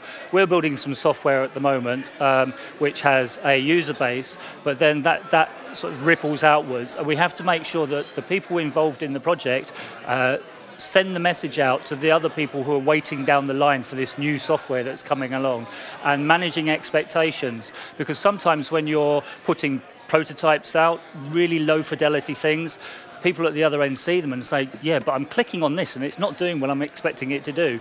And they begin to start creating negative feelings about the design that you're only at the very early stages of. And that comes back and it's not necessarily helpful. So there's this management process which is really important for any large job. All right. So Konch, you've been working with Tesco, Transport of London, McLaren F1. Is that design-driven approach really accepted at those large enterprises today? Yeah, it's maybe not to begin with, but I think once you kind of articulate the sort of the value that brings, which can be difficult, it's not an easy step to make, but once you can do that, it really helps. I think the best example of that is probably what we do with Transport for London. Mm-hmm. A few years ago, they sort of initiated a very big mobility program for their staff. So nothing that me or you would see on the tube, but something that would enable the staff in the background to sort of do their job more efficiently. But we knew that there was so many things we could do, so it was really important that we established a set of standards, which we called UX standards, that would allow us to evaluate all the projects they had initiated. These are little discoveries that we would do. They would involve a lot of user testing, a lot of validation, and really to sort of understand, is bringing technology into this area going to be more efficient? Is it actually going to save time? Because sometimes pen and paper does the job. Yeah. We didn't want to put technology in there for the sake of technology. Yeah. Right. I'm curious at this point, actually. So you've been working a lot as well on medical services and financial services, right? We've been doing some work. We've been collaborating a little with some of the financial services. Right, and I'm just curious, so at this point, especially when it comes to specific new form factors, like let's say a watch, right? Normally you would say, well, who would use a watch to pay online and things like that? Do you see this kind of specific form factors still staying irrelevant for the industry? Or are they all... I mean, you never know what the user is going to do, right? Yeah, you never know what the user is going to do, but you can try and understand what they want to do. We sort of use an outcome-driven approach, very similar to jobs to be done, to really understand whether something's actually relevant for the user or not. Often, what you assume to be the thing that they want isn't, and only with some really good research and validation can you understand whether or not that is the case. Right, because very often when it comes to design, we tend to think that we create one experience, then we kind of repackage it to everything else. So we're just going to make sure it works on a little tablet and then it works on the watch. But isn't it like rediscovering the design or the interface altogether every now and pretty much all the time? Yeah, it's never about porting the same functionality from one device to the next. It's very much understanding what's appropriate for that medium, what that device, and the context as well. Really important to understand the context that we're using it in. All right.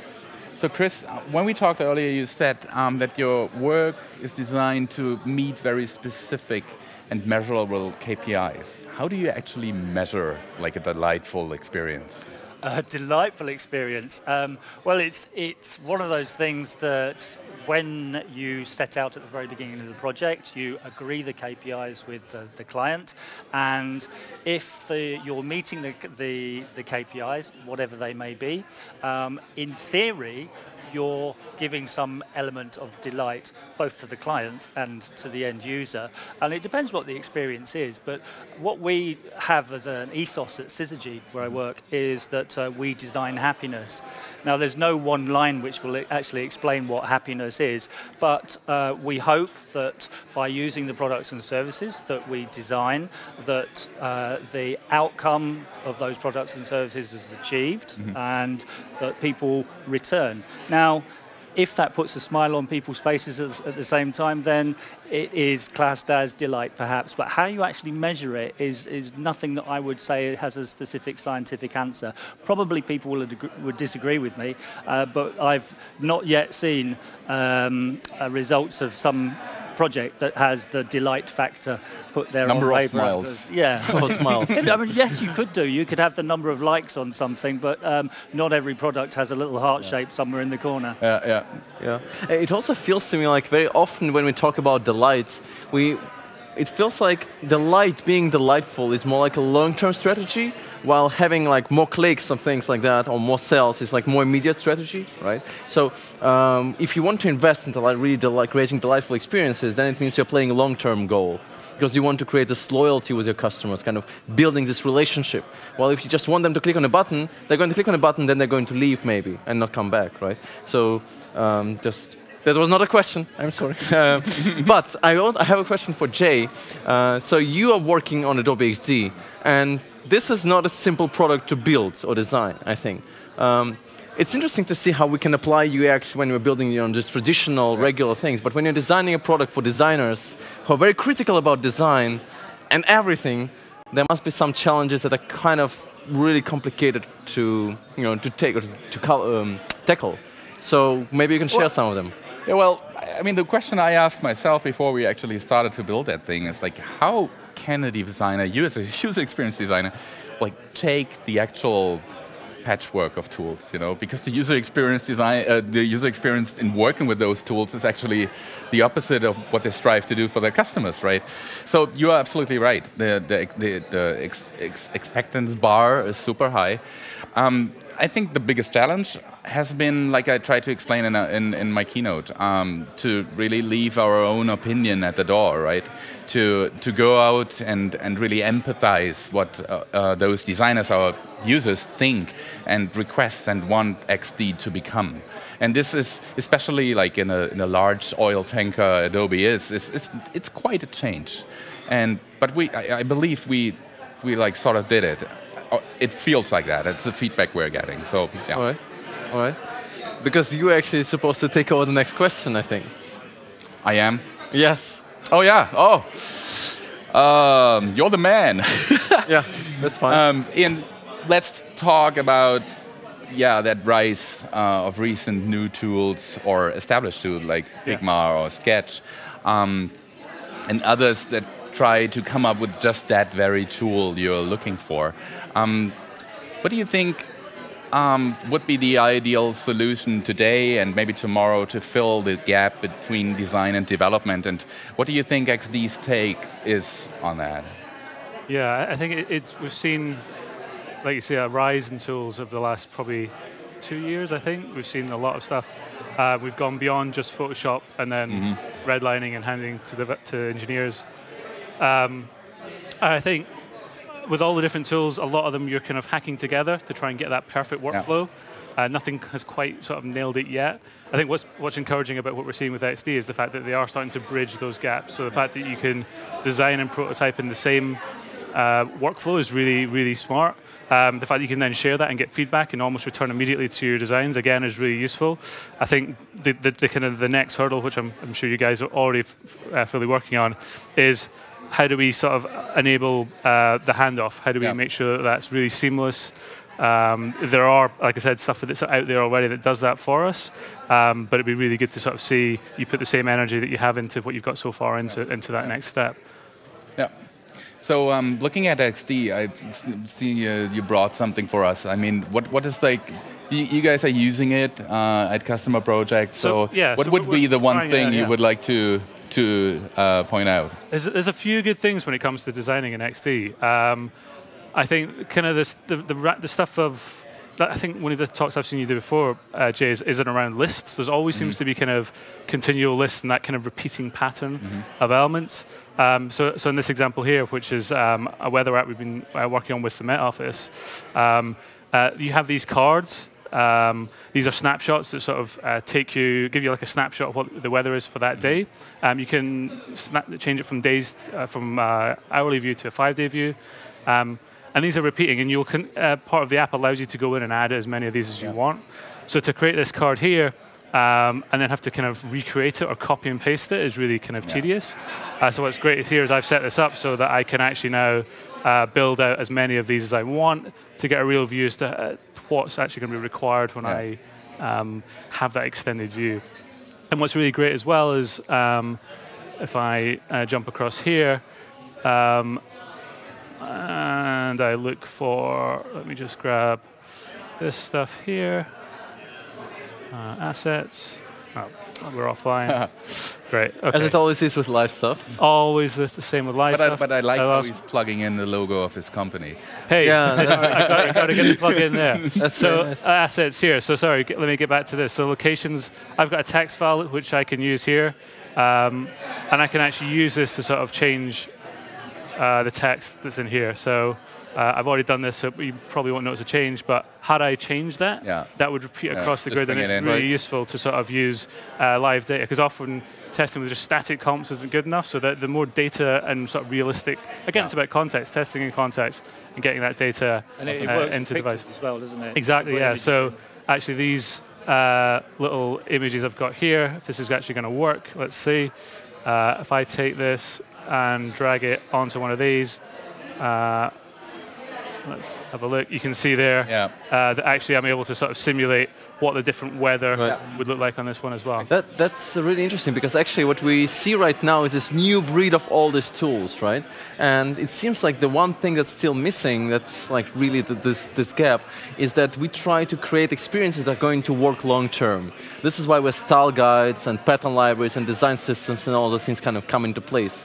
But it's always difficult because you have one, master file in Adobe XD or in Sketch or in Photoshop or anywhere else, but it doesn't matter what you're using, in design, the screen design, and then you have the prototype, right?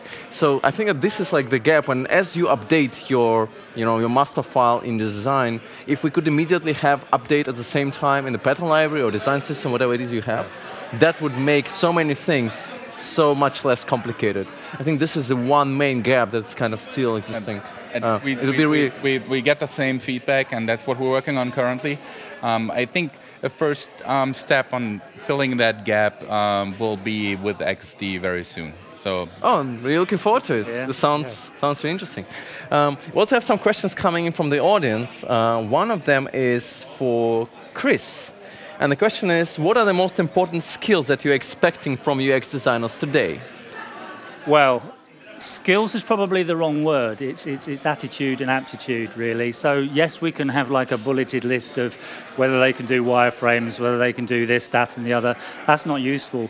What I want is somebody who comes with like an empathetic package, he says, struggling to say it, and understands the real world, and probably has got experience working in other industries before they come to me as a UX designer, because asking questions in interviews, being able to do all sorts of desk research, that's not necessarily about design. That's about the bit that comes before the design, the bit that we call discovery.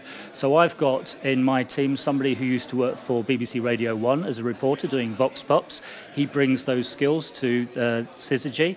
I've also got somebody who's very much a performer in the evening. So he's out on stage doing experimental music tracks, and some of that has been recorded out in the open.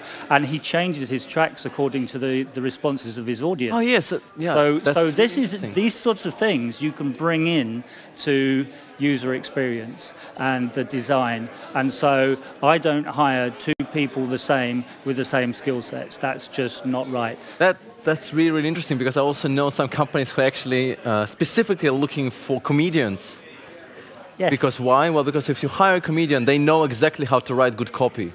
They know exactly how to communicate a message, how to kind of make it witty and how to produce clarity.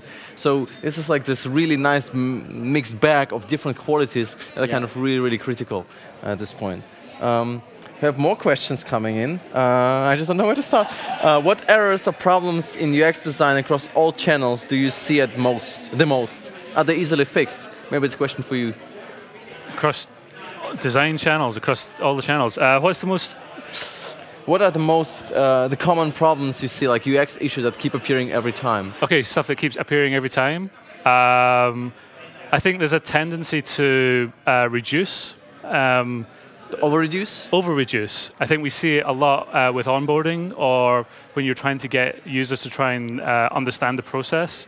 I think the common conception is, hey, we'll just get rid of as much as possible, and what you'd end up doing is actually not making it obvious. And we've done projects whereby we started with maybe 3 screens for an onboarding process, and through testing and validation, we actually built it out to 12 screens, which seems counterintuitive, but every single result that we got back returned a positive result. It was actually much more straightforward for them to understand. And especially when you've got constrained screen size, you don't want to cram that full of information.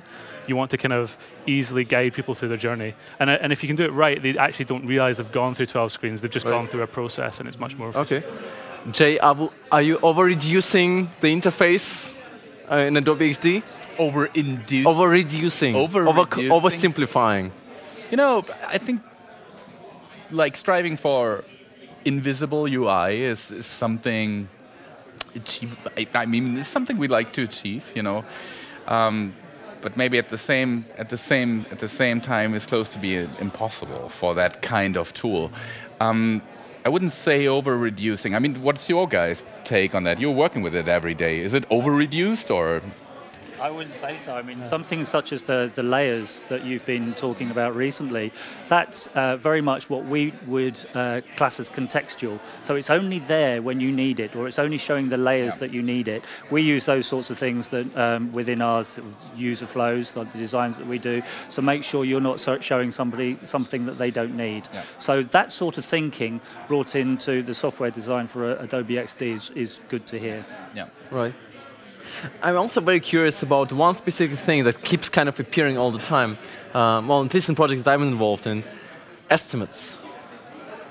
How do you get to proper estimates? How do you know how much time you're going to get? Do you have like a bullet, like a magic formula that works everywhere? Or do you have something like that gives you a good approximation of what this is going to cost and then how much time it's going to take? How do you approach it? Do you know, or is it just a magic number? It isn't a magic number. It's another thing. I mean, I've spoken earlier on about managing the client. So the client comes to you, so we want this thing built. How much is it going to cost? How long is it going to take? You can base it on similar projects you've done before. But in this world where we're all supposed to be working agile, you shouldn't have an end cost because the thing just keeps on going and you design it along the way. So that becomes very difficult. So what we sometimes do is say, okay, the design process is going to be what we think is a series of sprints, and by sprint number 5, depending on how long the sprints are, perhaps we will have your project in its first releasable iteration. And a sprint will cost you this with this team. So we very much do our pricing on sort of team costs, but we always reserve the right to say we will be able to give you a more accurate cost after the discovery phase. Right. Because if you don't do a really good discovery phase, or until you've done a really good discovery phase, you don't really know what you're going to be building. So after discovery, we'll give you a really good cost, but that cost will be based on an estimated number of sprints at this price per sprint. All right. What about you, Iain? Yeah, estimates are a tough thing to get right. I think especially around user experience, I think it's often measured in days, or if you just put a certain amount of time on it, that's it. You know, I'll have 5 pints of UX with this, and then I'll just get on with it. It's like, no. Specifically, something like user experience should be continual. It should be something that's put throughout the project, not just kind of done up front and then left to sort of languish as you go through the project. And I think what you talk about in terms of sprints is, yeah, we'll work in sprints as well. And we'll also take moments to sort of stop and reflect on what was done and make sure that, okay, this is what we were able to achieve with this team. What do we need to adapt either in the team or in the ways of working to make sure that we can keep going forward at pace and try and hit what we often have is a fixed budget. All right.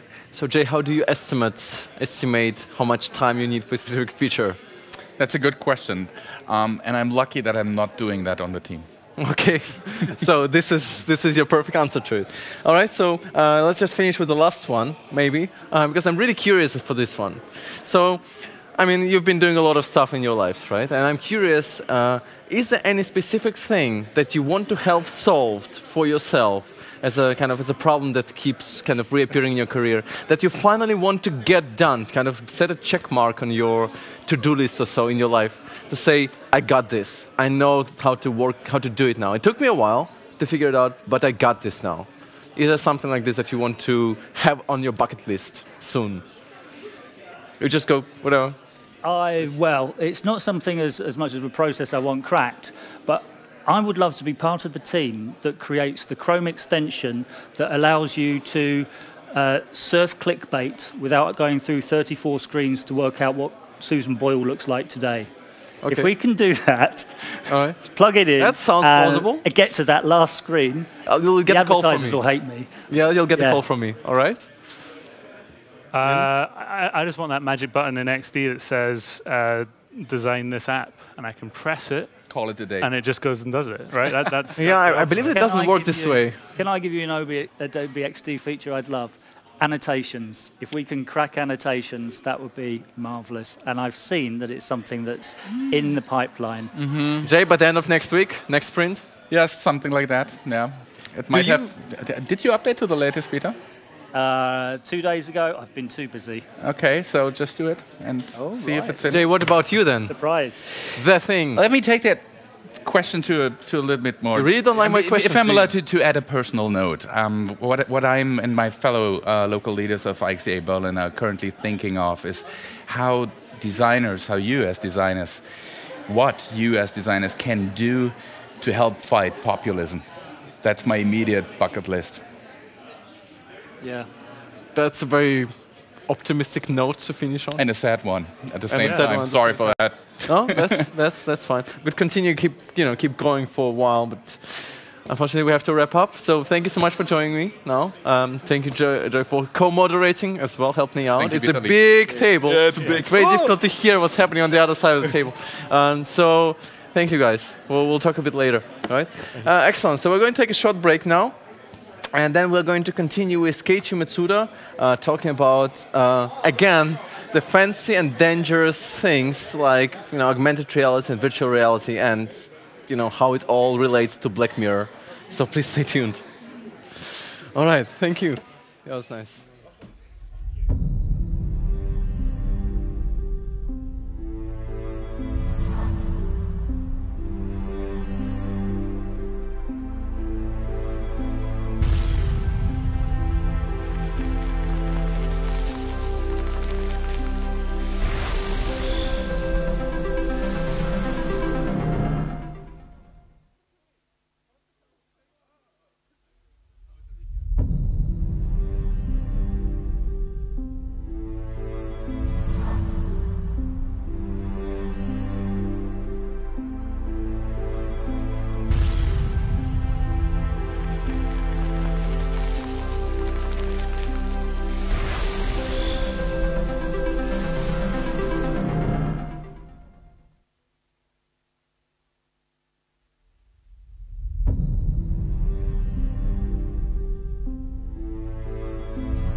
All right, and we are back now again. Continuing with the session about, well, continuing with the session about augmented reality and VR and the potential of Black Mirror. It's like becoming a series here today. I'm really happy to have Keiichi Matsuda joining me today. Hello, Keiichi. Hi. Hey, thanks for having time to actually join us. Thanks for having me. Maybe you could just introduce yourself a little bit. I know that you're running a studio where you do a lot of this stuff with augmented reality and so on. Maybe you could just give us some insight into the projects that you're working on.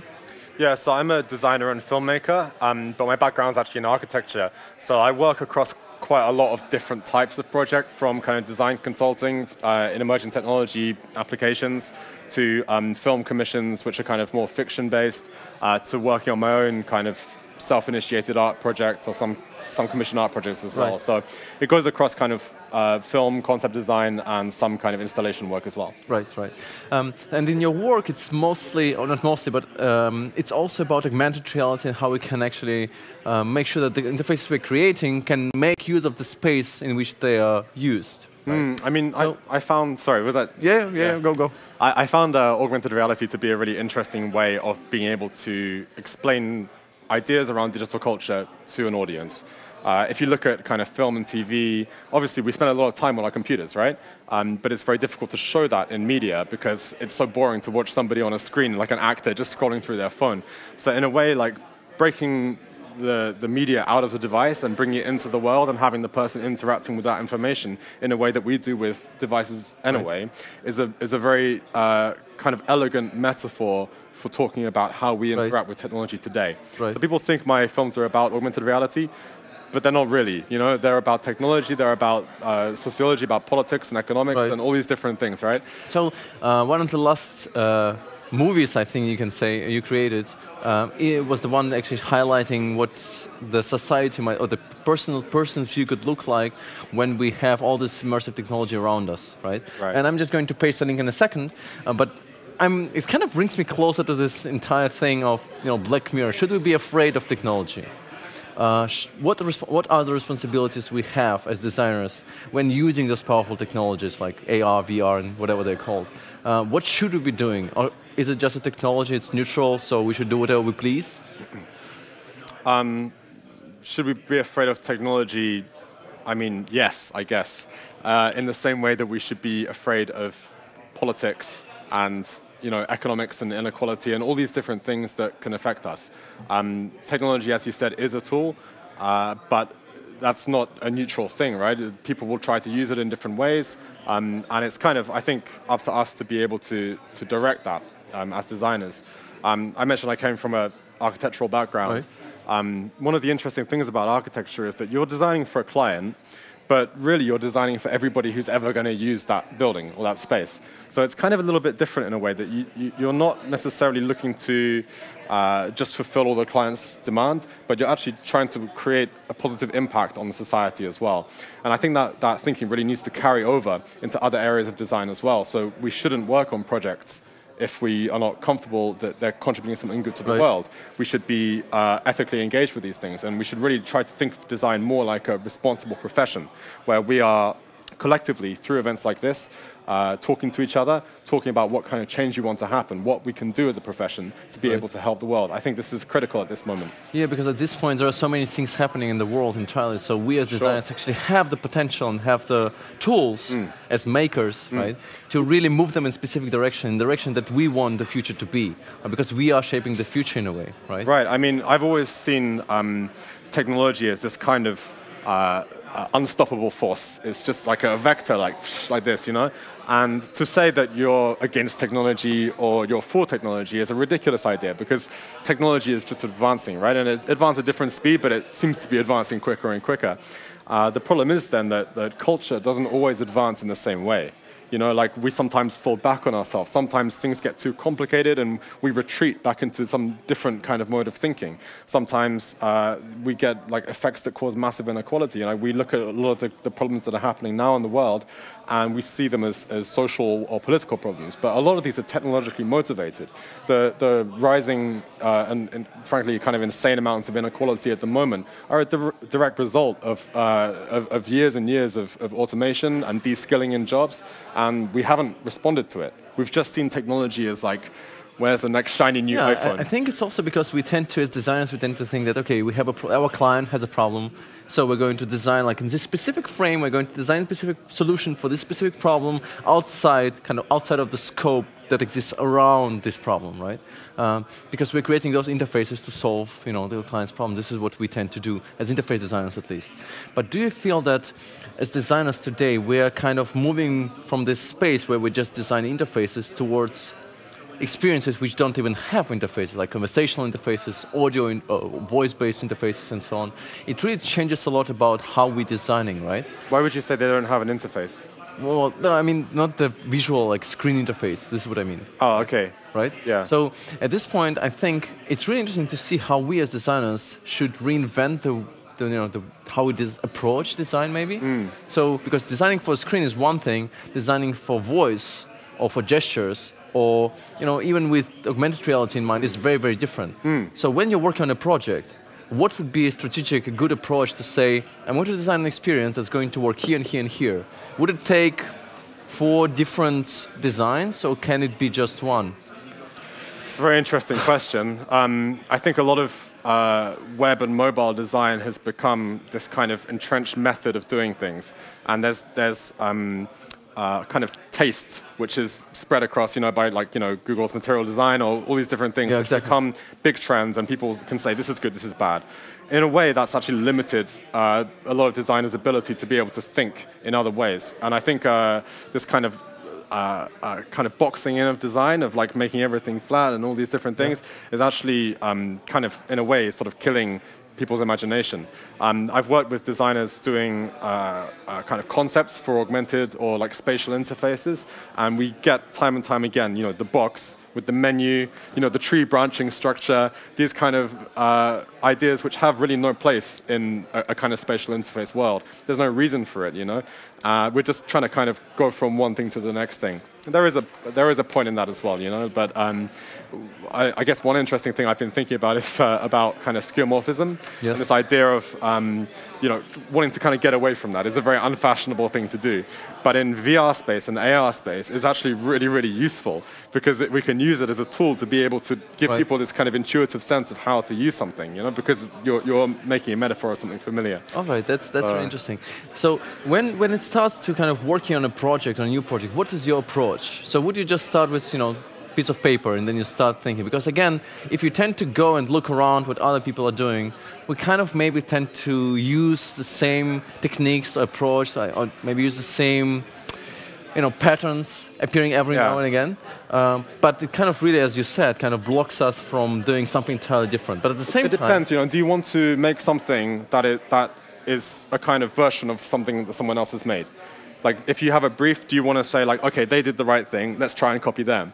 Or do you want to look at the problem? Do you want to try and understand the best way to do it today, with today's technology, with today's people, with today's thinking, with today's culture? This is what we should be doing as designers. Probably one of the worst things you can do is, like, research around, what people are doing. And then just pick and chair. Right. We should be fancy buttons here and fancy tables there. Exactly. Yeah.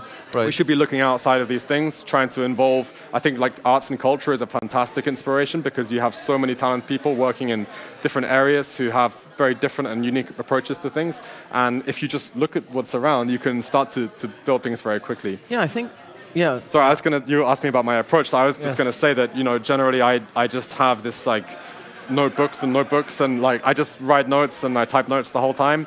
Sometimes those things come into an idea, sometimes not. If it's a commission I'm working on, I'll generally try to find someone who's a good thinker within that organization and just talk to them for a long time, develop workshops, these kind of things. I'm working at the moment on a film project for a company related to accounting, which might not seem like the most glamorous thing to do, but actually it's incredible, and it's opened me up to a whole new world of different conversations, specifically this time surrounding autonomous corporations, and I'm very interested in the emergence of a kind of hard AI through like a capitalist structure. Excellent. Anyway, you can find interesting things. That sounds really exciting. I also know some designers who actually go ahead and start defining the signature first. Signature being that one thing that should be defining the entire experience. And it's not like, it could be a style, like a theme, of the design. It could be something like a little touch animations or transitions, and they would use them everywhere. And this is going to be the defining signature that they're going to use. That's like a branding thing, right? Well, for branding, yes. Yeah, I don't think that's design. Maybe it's a kind of design, but design is much bigger than that. You know, Right. design is thinking about the whole process of how a human being engages with, you know, whatever it is, right? A product, a service, an idea, and if we start talking about what color is it, or like, you Yeah. know, what little things, like, who cares, right? Like, the point is about how you're interacting with the system, how you're understanding it, and how you conceptualize it in your own mind. Okay. We have a question from Anna saying, well, you can't stop technology from advancing, but you can, or should you, put some limitations on what technology we make available, or should we put some limitations on what technology should be able to do? I mean, we do to some extent already, right? Like, you can't just make a nuclear weapon or this kind of thing, right? Like, there Or are... should we do the same with, you know, with our design tools or design technologies? I think, you know, legislation is definitely a very important part of any development in any area, right? Like, if we have unopposed, non-regulated economic markets, it causes absolute chaos and a lot of hardship and suffering for a lot of people. Regulation allows us to be able to harness the power of markets, but apply them, ideally, in a way that can actually serve everybody and provide growth for everybody. Technology the same way. You know, we need to be careful about how we adopt these things. Artificial intelligence, automation could give us this world where, you know, everybody gets everything for free, and it'd be fantastic. You can have, you know, like, free vegetables delivered to your house every week, and that could just be a service that we could provide to everybody easily. Yes. But we don't. You know, we decide that we're going to have like increasingly like hard lies to people, and that's just how we've done it. But that's not the technology's fault. Right. It's us. Right. As human beings, even to some extent as designers, that we've conceptualized this is the way the world works. So, you know, tough luck. But actually, you know, we have the power to be able to reframe those ideas, to present new ideas and show them to people in a way that they can understand. That's the power of design. Yeah, that's really interesting. And also, there is an interesting new kind of, not new, but relatively new tendency, where we see many websites moving away from being websites towards existing on platforms like Facebook or Medium. Where there is, for example, if you go and look for a restaurant website, quite often you will not find a restaurant website anymore, because why should they exist on, you know, why should they have their own experience? You can just, you know, embed yourself in Facebook and that's it, people will find you. Do you think that it's really critical for, let's say, for a company that wants to establish themselves in any field, be it, you know, restaurant, be it fashion industry, whatever, should they have their own experience, or should they go where people are? Facebook? You mean their own, like, website experience? I don't know. I think, like, you know, if you're a restaurant, your experience is sitting in that restaurant and eating the food. Like, that's their experience, and anything else is marketing, right? So, like, having a particular, and then you can just look at efficacy in that area, right? Like, say, you know, are we reaching more people? Are we, you know, you can look at the numbers. It becomes quite a kind of, you know, accounting game. Right. So I don't know. I think it just depends. I wouldn't say that a restaurant would need to have a website, but, you know, maybe there are, like, points of interest, like points of contact. Like, for example, I've been using, I'm a big fan of the gov.uk website, which I think is a fantastic design project that's, like, miles ahead of any other country's.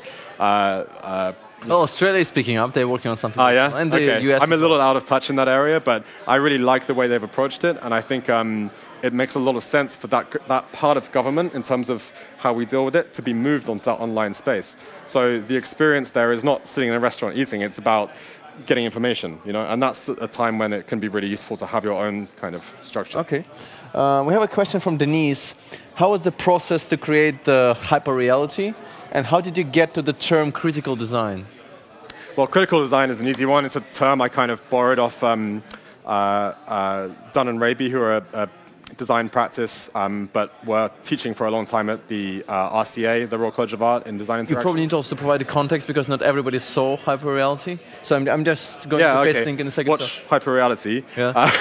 So it's like a demo on your view of what the... So the point of critical design is, a lot of people think that design is just about solving problems. You know, like, here's a problem, let's try and find a nice way to solve it that's cheap and beautiful and whatever, right? But critical design has a different approach, that it uses design as a way of asking questions, posing questions, you know? So hopefully when people are watching hyperreality, they're not just thinking, oh, I like the way he did that UI, or that seems like it wouldn't work very well, but they're thinking about other things, right? Like they're questions being raised there. So that's where kind of critical design comes from. And again, like my process then is all around that kind of idea. Like how can we address the issues that we're facing in society today, which are very plain to see. You can read it in the newspaper. How can we use design and our particular talents to be able to address those things? All right. And then the last question, just to wrap up. I'm really curious about this one. What are you most excited about these days? And what are the things you desperately want to master in 2017? I've become... I don't know if excited is the right word, but I've started to feel like everybody needs to take a lot more responsibility for the world they live in. I used to blame things on my parents' generation, or even generations before then. But now, I don't know how old you are, but I'm 32, and I can't blame my parents anymore. It's us now, and this transition over the next 10, 20 years, with the destruction of jobs, with rising inequality, is going to be incredibly challenging. And our actions now will define essentially what the world's going to look like for children and future generations. So I feel like the thing that I want to do in 2017 is start to try and understand really how do you make a stand, how do you take responsibility. All right, excellent. So I hope we're going to get this issue solved. Yeah. It's going to be a long journey for all of us. Of course, it's ongoing. So thank you so much for joining me today. Cheers, man. Nice excellent. To talk to you a bit later. All right. All right, excellent. So we're going to have a little break now, and then we're going to continue in a few minutes with Oliver Reichenstein from Switzerland, who is the guy behind IA Writer and a couple of fancy projects, mostly involving typography, actually. So we're going to talk about iconography and typography and interface design. So please stay tuned and join us in a couple of minutes.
All right, so we're back on track. It's been an interesting day so far. If you have any feedback about whether you like everything, how questions are going on and things like that, the interview, please feel free to send a note in the live chat so we know how we're doing, right? So we can improve things for the next session. All right, so for the next little session, this little interview, we have Oliver here. And Oliver, I know Oliver now for, I don't know how many years we know each other. For many... 30, 40 years. Okay, not that long. No, but quite some time. But quite some time. Really happy to have you here. And Oliver is running a design agency in Zurich, Switzerland, among other cities in the world. And he's been kind of around for quite, like, really everywhere. So having lots of different clients and doing lots of different client work. That's true. And what has changed? Did you see any changes, significant changes in your work over the last year or so? So we've done a lot of newspapers at the very beginning, around 2007, 2008, 2009. A lot of work in Switzerland, in Germany, Die Zeit, and then somehow newspapers started doing iPad apps, which was something we didn't believe too much in. We've done a couple for Süddeutsche Zeitung. But we've seen the numbers pretty early on, and we knew that this is not going to save the newspaper industry. And the newspaper industry wanted to believe that this was the thing.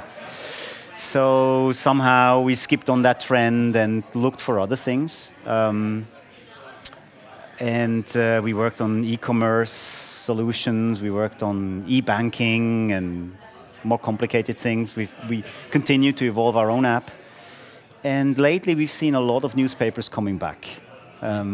It's striking. So we've done, in the meantime, we've done the Guardian as well, the information architecture of the Guardian a couple of years ago. And right now it's one newspaper after the other that calls. So what exactly are they trying to solve with your help then? Is it mostly kind of presenting information? Is it kind of getting back in terms of traffic? Is it advertising because of ad blockers? I think most have realized that it really is a time to change the business model right now. They have seen that the duopoly, Facebook and Google pretty much controls their old business, which is advertisement. And they're looking for new models to earn money. They're looking at how to deal in an environment where two companies decide what is being seen, where the attention economy basically goes through two main streams. Mm-hmm. And they're looking for new thoughts, and they're ready to change a lot now. So we don't talk to people that just want us to make nice designs and structure the website better and give them better typography, but we're talking to people that are actually interested in changing the way they do business. And so more on a strategic level rather than, let's say, design level. Exactly, yeah. That has a lot to do with the way we've changed as well, but we didn't send out any newsletters to decision makers at newspapers. We get a lot of calls these days to help out, and it's very interesting. And most of the time, good time to do that too. Right, and most of the time for newspapers, is it more like, are they betting on subscriptions? Are they trying to move to premium models? Are they trying to do paywalls? Are they experimenting with everything? What works and what doesn't work? It's a complex matter, but in a nutshell, I think most are realizing now it's not about having either a paywall or being free. So these are sort of ideological positions, because those who have experimented somewhere in the middle, where they have, not half transparent, but it's like a combination of both. A combination of both, an intelligent combination of both. They also started realizing that it's not all advertisement, that maybe a mix of different ways to sell or to make money with quality information might be a way forward. But mainly these ideological positions that, we'll be fine with print only, or maybe the internet's going away. Even at 2007, we still heard like, maybe that's just a fad, maybe it's going away. So right. The landscape has changed a lot. Then I think, as always, when you have such a strong, it's a duopoly now, we call it, even though Google almost has a monopoly. But Facebook has a lot of power in distributing traffic these days. this is a moment where people start thinking, is there something else? And I think we see very interesting new technology on the horizon around blockchain that might have quite some explosive power, I think. And it's still quite esoteric. Very few people understand what's going on. They say blockchain, that's Bitcoin, that's kind of dodgy.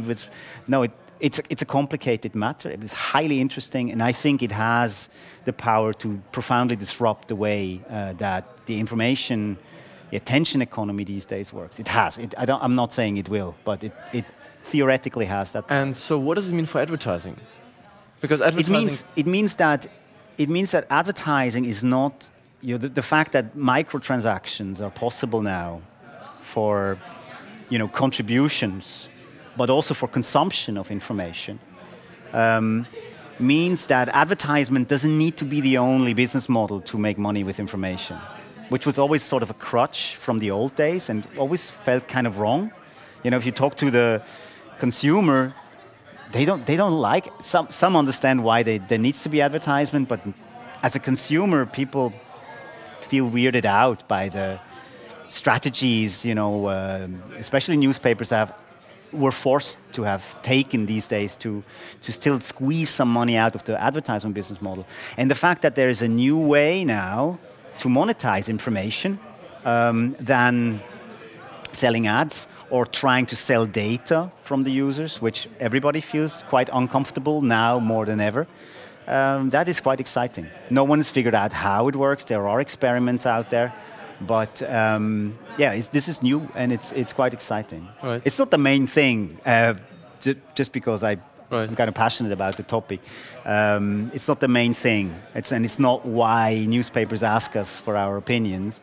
But for me, this is one of the things that makes me feel a bit like I felt in 2004. So I feel that there's potentially, because of the tough situation the information industry is in,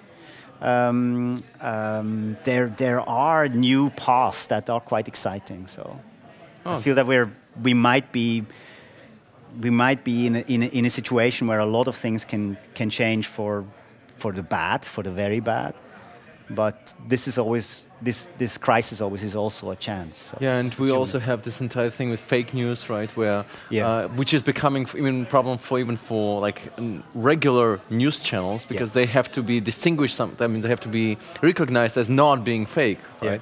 So that's like maybe we should actually move towards design. This conversation is a bit. I think this is actually is a design topic. I think designers have to.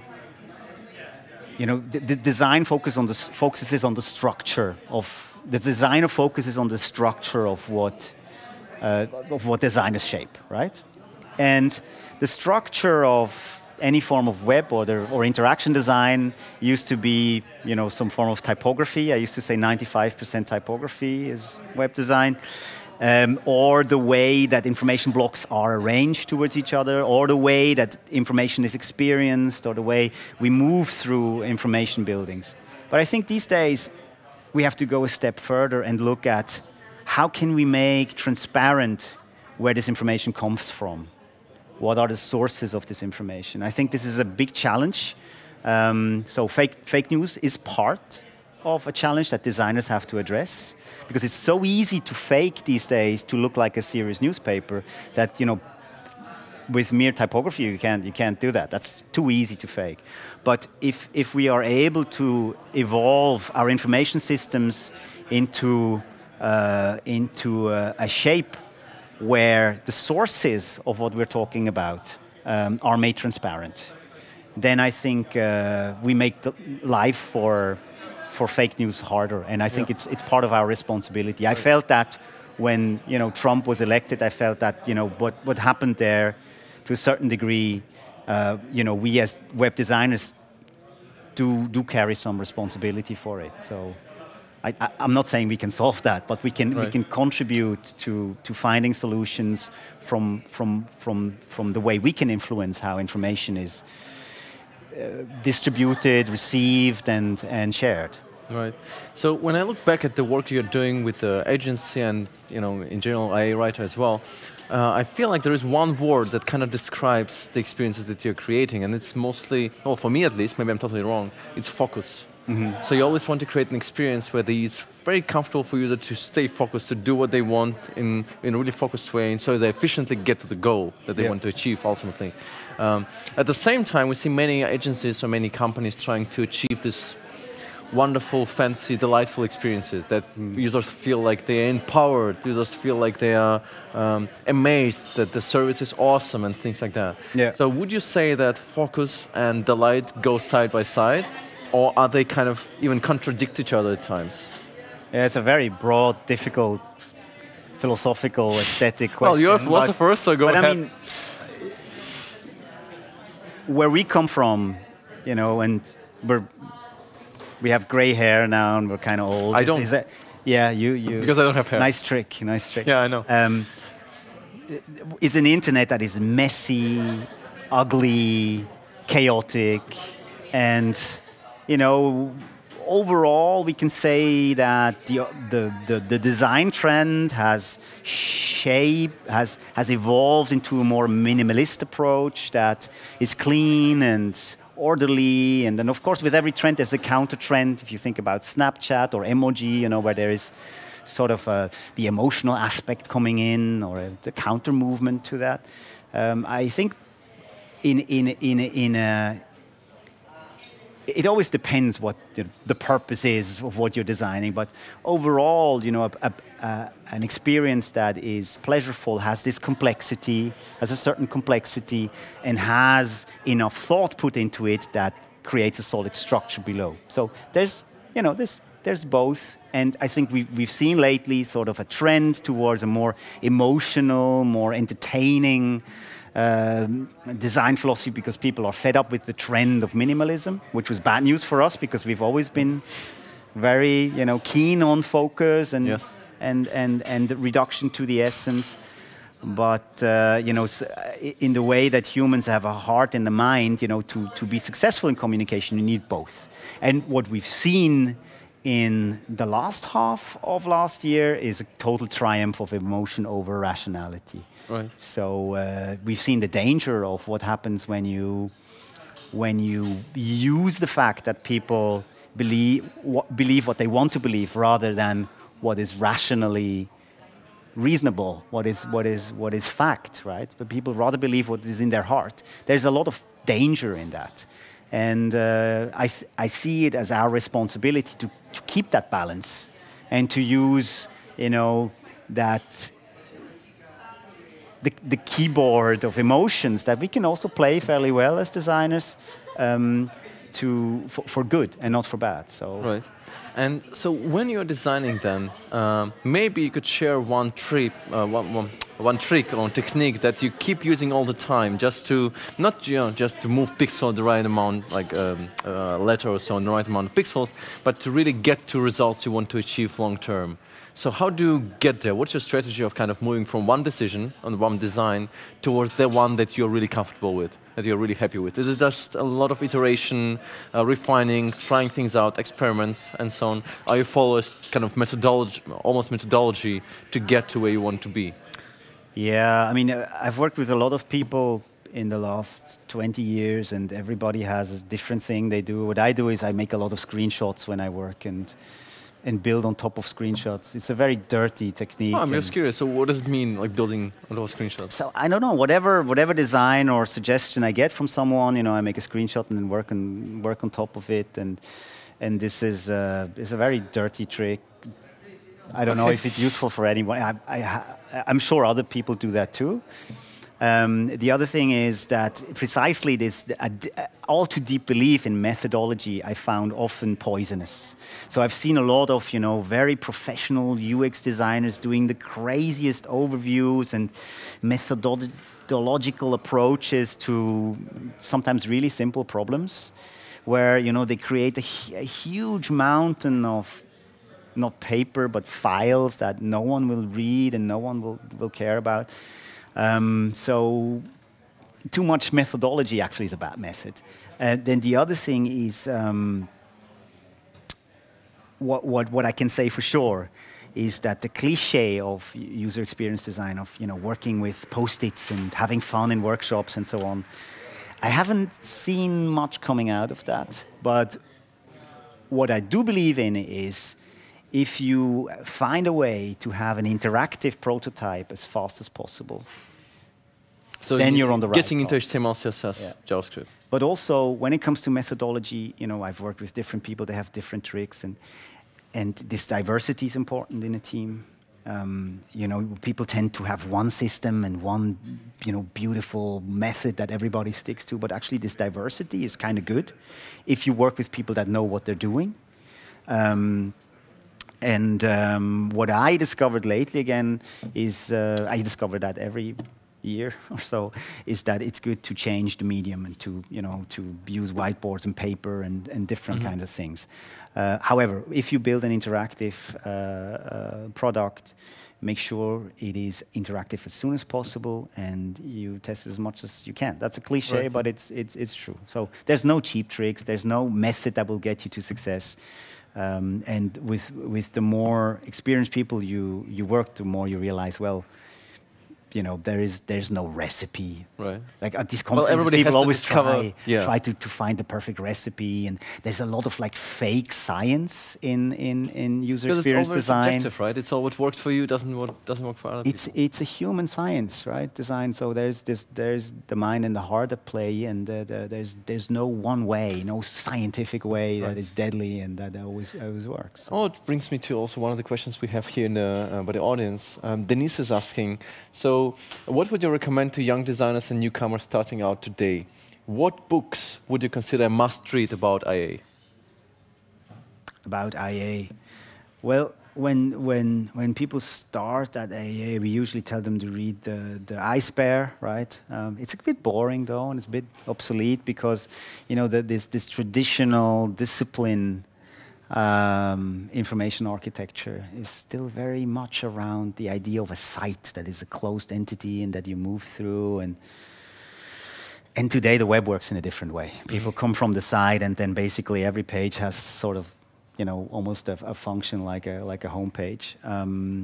What I still think is a very, very good book, even though it's super opinionated and you have to find ways to say goodbye to it after you read it, but it's a very succinct point of view and a beautifully written, carefully written, highly interesting and rarely discussed book these days called The Humane Interface by Jeff Raskin, one of the fathers of the Macintosh. And it's fantastic. I read it sometimes, like every 2 or 3 years. I read it again, and it's really great. He says a lot of things that I wouldn't subscribe to necessarily today, but knowing it is important, I think, because also it is a bit of a echo from the past, and I find great inspiration in looking at how we got here, and a lot of fantastic concepts like transclusion that we rediscovered for IA Writer, have been left there somewhere in the past. No one talks about it, but very intelligent people have been thinking about these concepts. And often what becomes successful is not really the best solution. Famous example is Betamax and VHS, right? It's just what was the right thing at the right time, with the right strategic positioning. And I think there is a lot that we can learn, not by just experimenting and finding the new next big thing, but looking at old concepts that have been forgotten. Kind of trying to apply them to our work. Exactly. And more specifically, so when you're, for example, hiring, or when you, what are the skills you think are really important for people who are coming, kind of newcomers to the industry, when it comes to interface design? What do they need to know? What are the skills that you think are really important? For example, when you hire, what would you look out for? It's such a wide field these days. Our profession has been professionalized, and there are different aspects. User experience design itself, has dedicated positions that need to be filled. When hiring, then you have to look at you have to try to find out if people are honest. It's so easy these days to pretend that you know everything. It's so easy to, you know, to pretend that you worked on great things, and you have to find out if people are really saying what they're doing. Bullshit is the biggest enemy we're fighting against in our industry, on the internet, and finding out if people are honest is there's no trick, right? What I found really helpful is, you know, when you start hiring, you think like, yeah, I know people. I'm 33 now. I have had a life, and I've met people, and I can tell them. I look them in the eye, and then I see. You don't, really don't. It's the opposite. When people come to you, you think like they must be fantastic because they come to me. And the only way to find out, apart from working with them for a longer time, is if you try to introduce them to a lot of people, to everybody that they will work with. Okay. Because the more people look at the person, the harder it is to fool. So. Right. Yeah, if you start a company and you hire people, don't think, you know people. You don't. You have no idea. All right. That sounds interesting and promising, too. All right. Thanks for joining me, Oliver. Looking forward to your talk tomorrow, I guess it is. This evening. This evening? Yeah. All right, then. Thank you. Tonight, then. All right, excellent. Thank you. Great. So we're going to have a short break now, and then we're going to continue with Adrian speaking about chatbots and conversational interfaces. Just stay tuned, and if you have any questions, just drop them in. See you in a second.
right, so we're back on track again with a double deck, right? So we had Oliver from Zurich joining us for the last session. Now we have Adrian, also from Zurich, also liking coffee, joining us also from Zurich. Yeah. So good to have you here, Adrian. Thanks. Nice to be here. So Adrian, you're an independent UI designer, developer. Well, UI developer, designer. I don't know what's better to say these days. A bit of both. A bit of both. Working on this wonderful intersection of how to make our interfaces a bit more conversational, I would say. Right. So you've been playing a bit with chatbots and kind of creating those conversational interfaces. Now, would you say that a conversational interface is always better than a good old boring interface? And specifically, when I ask this question, I think about things like checkouts or bookings, where with the checkout you have, I don't know, 10, 15 input fields that you have to go through. With chatbots, it's going to be an interesting kind of conversation between the two. But it might feel, at least in my experience, it might feel a bit slower than just pushing buttons or filling in a form. Yeah. Now, what's your experience been like? Well, to your first question about whether conversational interfaces are always better. Imagine you would use Photoshop as a conversational interface. It will probably be not be very delightful, especially so if it's a tool that is meant to be used by professionals that really need that sophisticated control, then you already have a use case where chatbots will probably not do very well. As for forms, I think forms are an interesting case because forms are really that very, very boring and very tedious thing that haunted us for a long time on the web. And actually, during my experiment on my website, I had this interesting experience where so I created this chatbot on my website, right? And I basically embedded the contact form within the conversation. And it was really interesting because I lost my wallet last year, and then someone found it on the lake. And then when he apparently he found my website, and then he got in touch with me. I got an email, hey, I found my wallet, and I was really happy about that, right? And then when we met up, I asked him, by the way, how did you get in touch with me? And then he said, wait, what do you know? We had a chat, no? And that was a really crazy experience because the guy was having a conversation with my website, but he thought that he was actually having a real conversation with me, right? And I thought that was a really interesting thing because that changes the experience, the subjective experience completely from what we're used to on the web. And I think in terms of efficiency, it kind of depends on where the industry will, and how it will evolve. If you take WeChat or just those more centralized approaches to design, I mean, right now the web is a mess, right? If you want to buy something online, you have to create an account on every single platform, right? Which is ridiculous. And passwords, and you need to remember passwords and everything. You have password managers, which really shouldn't be necessary. And I think that's where chatbots can really evolve. So let's imagine if you think about Facebook, right? If you want to order coffee online, or just if you want to book a ticket, why should you have to create an account on every single airline if you can just reuse your payment data that is already on Facebook or on the platform that you would use and re-enter it every time? But but this is also what's coming up now with Google Pay, Apple Pay, things like that, where you can basically just save your data once and then it can be reused everywhere. Yeah. As long as those interfaces actually stick to norms and respect that. So in this, I think in this case, it's fair to say that that pain point is probably gone. But I think in terms of how the experiences will feel, that's still a very different thing. Another thing that's nice about from the conversational point of view, I think, is that you always see your transactions history in one place. So whereas the web has all these fragments in different places, you get an email, you get maybe an SMS, or you have your content all in all kinds of different places. Whereas if you interact with a bot on Facebook and you're just used to using that bot on Facebook, you can see all your history in one single place. It's just like it's just a bit of a different model to think about. I wouldn't necessarily say that there's cases where one thing will always better. It always comes down to the use case. But like for repetitive tasks and simple tasks, especially like an airline, like a boarding pass or something, I'm so tired of downloading an app that I just use once, and then it's just lingers on my home screen, but I'll never use it again, right? So these are really the cases where I think bots can excel. Right, and it's also interesting to see all those companies kind of creating those wonderful, shiny demos of how, well, a customer is actually interacting with the chatbot, and then everything is flawless, and you have all these wonderful menus kind of popping in. You just press a button, and then it's clear, the dates and you know, the timing, and everything is kind of so smooth. But it's not the reality, right? Because when the user responds, well, we have to make a decision as designers, right? So do we allow users to just type in whatever they want as plain text and, you know, make sure that the chatbot understands what the user wants?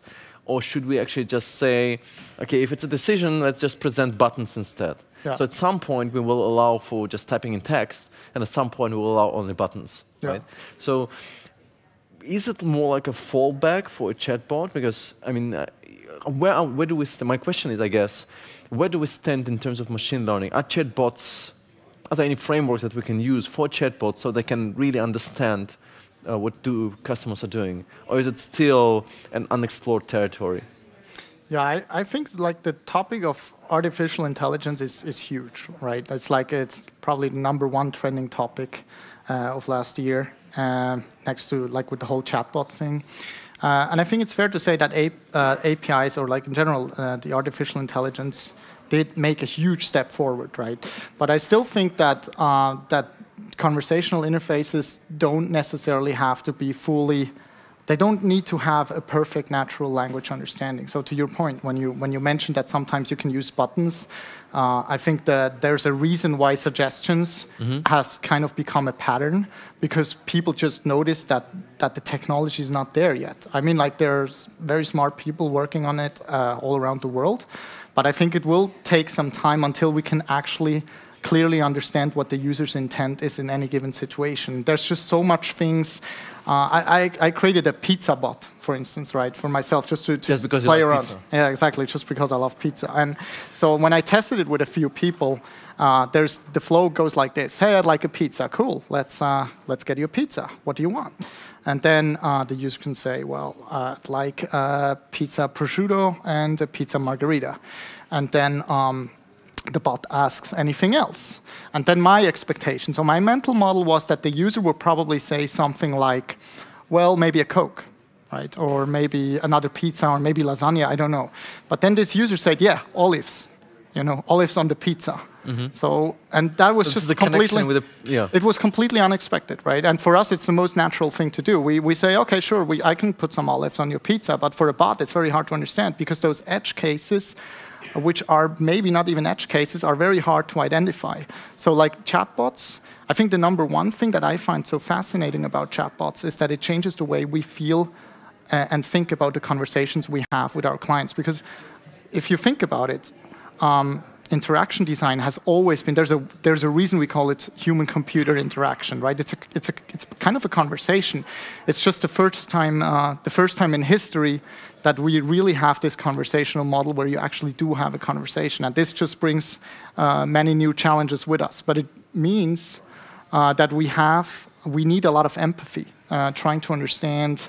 It's kind of a trend word by now, empathy, right? Yes, we need a lot of empathy. Right. So you need to understand what is the thing that the user might want to do next at any point of interaction. I think that's very important, and that's where suggestions really excel, because they set clear expectations what the bot can do and what it cannot. Right. So for you, because you've built one, or a couple, is it tough to build a chatbot? What does it take?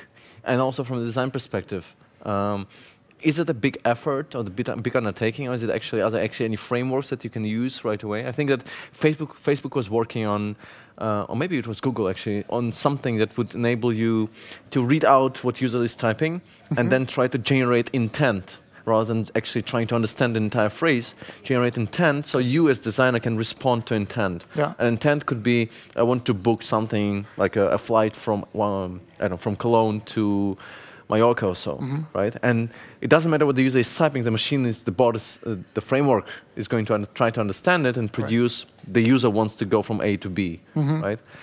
What was your experience? Are there any frameworks or tools that kind of make it easy for us to do something with chatbots today? So So there's a couple of questions. Yes, I'm sorry. So the first thing is, are there tools, and what is my experience in how to build bots, right? I think like the most important thing is writing. I think it's really interesting also to see how much similarity conversational design has to traditional information architecture, where you kind of have to try to understand, okay, what does the user want to do? It's like meeting a stranger at a bar, and you want to explain this person what your business model is. What can you do, right? So you have to explain that in a very easy way. What are the tools that you can use? Well, personally, for my experiment that I run on my website, and as well as the UX Fair, I created my own platform based on WordPress. I created a plugin that allows you to create conversations with WordPress, basically. If you need the natural language understanding part, I know there's a lot of platforms available. There's Chatfuel. I personally use the API AI. And I think it's interesting to see how these tools get more and more sophisticated, because I always thought that you need some programming, like development knowledge in order to get started. But actually, these the graphical user interfaces, those chatbot builders, they've come a long way. So I'd suggest that the best way to get started is just dive into those platforms and try to get familiar with the user interface. Right. Now, one thing is chatbots, right? So which are on conversational interfaces, which are living on the one side of the interfaces we're creating. Yeah. On the other side, we have this kind of emergence of transitions and animations. It's probably very hard to find any application or any interface these days that wants to be smooth and kind of silky in a way, and nice and beautiful, and would get away without animations or transitions altogether. Yeah. So, however, when it comes to animations and transitions, it's always a bit difficult, I think, to find that really right animation or that right transition, so it all feels consistent and coherent. Yeah. So, how do you figure out what the right animation transition is, or what is your design process behind selecting them? I'm asking this because you've written an article about animations, transitions, been talking about it as well quite a lot. Yeah, so like I think the number one thing, I think there's one component that is extremely underappreciated when it comes to design, and that's time. Right? When we think about time, we mostly think of it as good design saves time. Right? But I think that time can also be used to make an experience more delightful. And the way we represent time in interaction design is with motion. Motion helps us to basically build these mental models. What I find so fascinating about animation is that it allows you to create a spatial relationship between items on the screen. So if you go from one state to the next, you can clearly observe what happened on the screen, and it explains the interaction. So one of the things that I see a lot of designers, I think, struggle with this is that they think of screens as individual things. So when you look at a screen, at one individual screen, you might say, actually, I don't understand what's happening here, right? But then if you consider the full journey of how the user got to this screen, including the animation, then it actually makes sense. Because sometimes you want to over-navigate everything. You want to add a back button for everything. You want to add a home button for everything, or an undo action for everything. But if you consider the user journey, including the motion that has been applied, some of the screens can be made much more easier, actually. Yeah. They just look much easier. Because it's kind of like a visual feedback that you get right away as you navigate from one place to another. Exactly. Right? It's kind of walking, if you leave your apartment in the morning and you walk around, during your walk, during the time when you leave your house to the bus stop, you build orientation, what's going on around you. Right. And you don't have it if you see just a screen. Exactly. One screen alone. Exactly. Yeah. And that's what most designers do, right? We design in those static screens, and then we just try to figure out what something is probably happening in between, but we don't really spend time consciously thinking about how we can transition from one screen to the next. Because if you cannot figure it out, then there's probably a reason for that. There's probably an information architectural flaw in your design because usually, if you're doing a good job, or at least in my experience, most of the time, when you can animate from one screen to the next, it's a very good sign. Right. But maybe it's just so we basically need a magic move, Keynote's magic exactly. move for everything. Yeah, exactly. So it will animate automatically from one place to another. It's a good example. Right? Okay, so I don't see any questions coming in. If you have any, please feel free to drop them in. We have a couple of minutes left. But I have one. So you seem to be like doing lots of different things. So at some point you've been doing front end, at some point you've been doing transitions, animation, at some point now you're doing conversational interfaces. Now for this year, as of today, what are you excited about most? What really drives you? What is the thing that you want to master this year? What I want to master. I know it's already February, so time photography is running out. actually. Photography. Right now I'm really into photography. I just I have to be careful. Not in coffee anymore. Coffee is last year, actually early last year. No, this is done. No more coffee for you. Still coffee, but I feel now I reached a level where I'm pretty happy with the coffee. I can still learn more, but I'm actually very happy with it. Okay. And now I just want to learn some new things. I've always been fascinated with photography, but I just never took the time to actually learn the basics of it. Just one more thing I want to mention, and that really confused me a little bit when I saw it, and I'm sure you remember that as well. Just a couple of weeks, I think, ago, there was a big TV show when two Google Home bots were talking to each other for a while. Yeah. I was really surprised by how massive the attention for it was. I mean, there were like dozens of thousands of people watching. Do you think that we're entering a new era of TV shows? Yeah, actually, that's an interesting thought. Why not? Why not? I mean, I think what's interesting as well is that we talked about suggestions before, right? And I mentioned it in one of my in a talk of mine. I talk about messaging apps, and Arlo has this concept of smart replies, similar to suggestions, but when you talk to someone. And I think it's interesting how this built-in intelligence in products will affect the social aspect of our lives, right? Because like if you send me a picture of your food and then I just say yummy, will I really mean it? Is it still the same? How will it affect the way we communicate with each other? And I think when machines, because then I said, well, at some point your chatbot can just talk to my chatbot, right? So we can get rid of it. So we can get rid of the small talk. Exactly. We could just move on, cut to the chase. Yeah, but it's definitely going to be very interesting. I think we could be very well on the verge of something new. I think right now it's very experimental, where the technology is still so young that we're just fascinated and captivated by the idea of it. But I think we definitely still have a long way to go until we have those real natural conversations. Maybe at some point we're going to have something like Facebook for chatbots. Exactly. Where they will befriend each other instead of us. All right. Excellent. Thank you so much for your time, Adrian. Thank you. Really great having you. Looking forward to a talk later. Cool. Thank you so much. Excellent. Great. So again, you know the rules. We are going to have a short break now, and then we are going to have Stefanie Posavec coming to join us, where we're going to talk about data visualization and infographics, and what it actually means designing them in this responsive world we're having today, right? So let's have a short break, a couple of minutes, take a coffee, don't take a nap or you'll fall asleep, and let's come back in a few minutes.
All right, so we're back on track now, continuing talking about and exploring the mysteries of design in this beautiful, shiny world that we're living in today.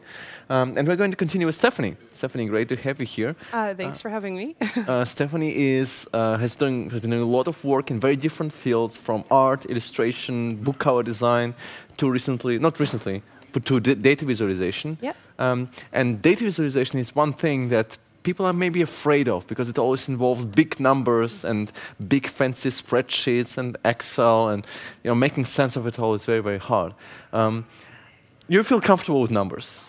Well, I mean, a little bit. I mean, I don't really see data as something that's intimidating, because actually my big reveal, my big confession is that I don't actually code, or not very much. And so like when I work with data, I often work with it in a very handmade, hand-drawn way, on a very small scale, using small data sets to create kind of like creative commissions and outputs.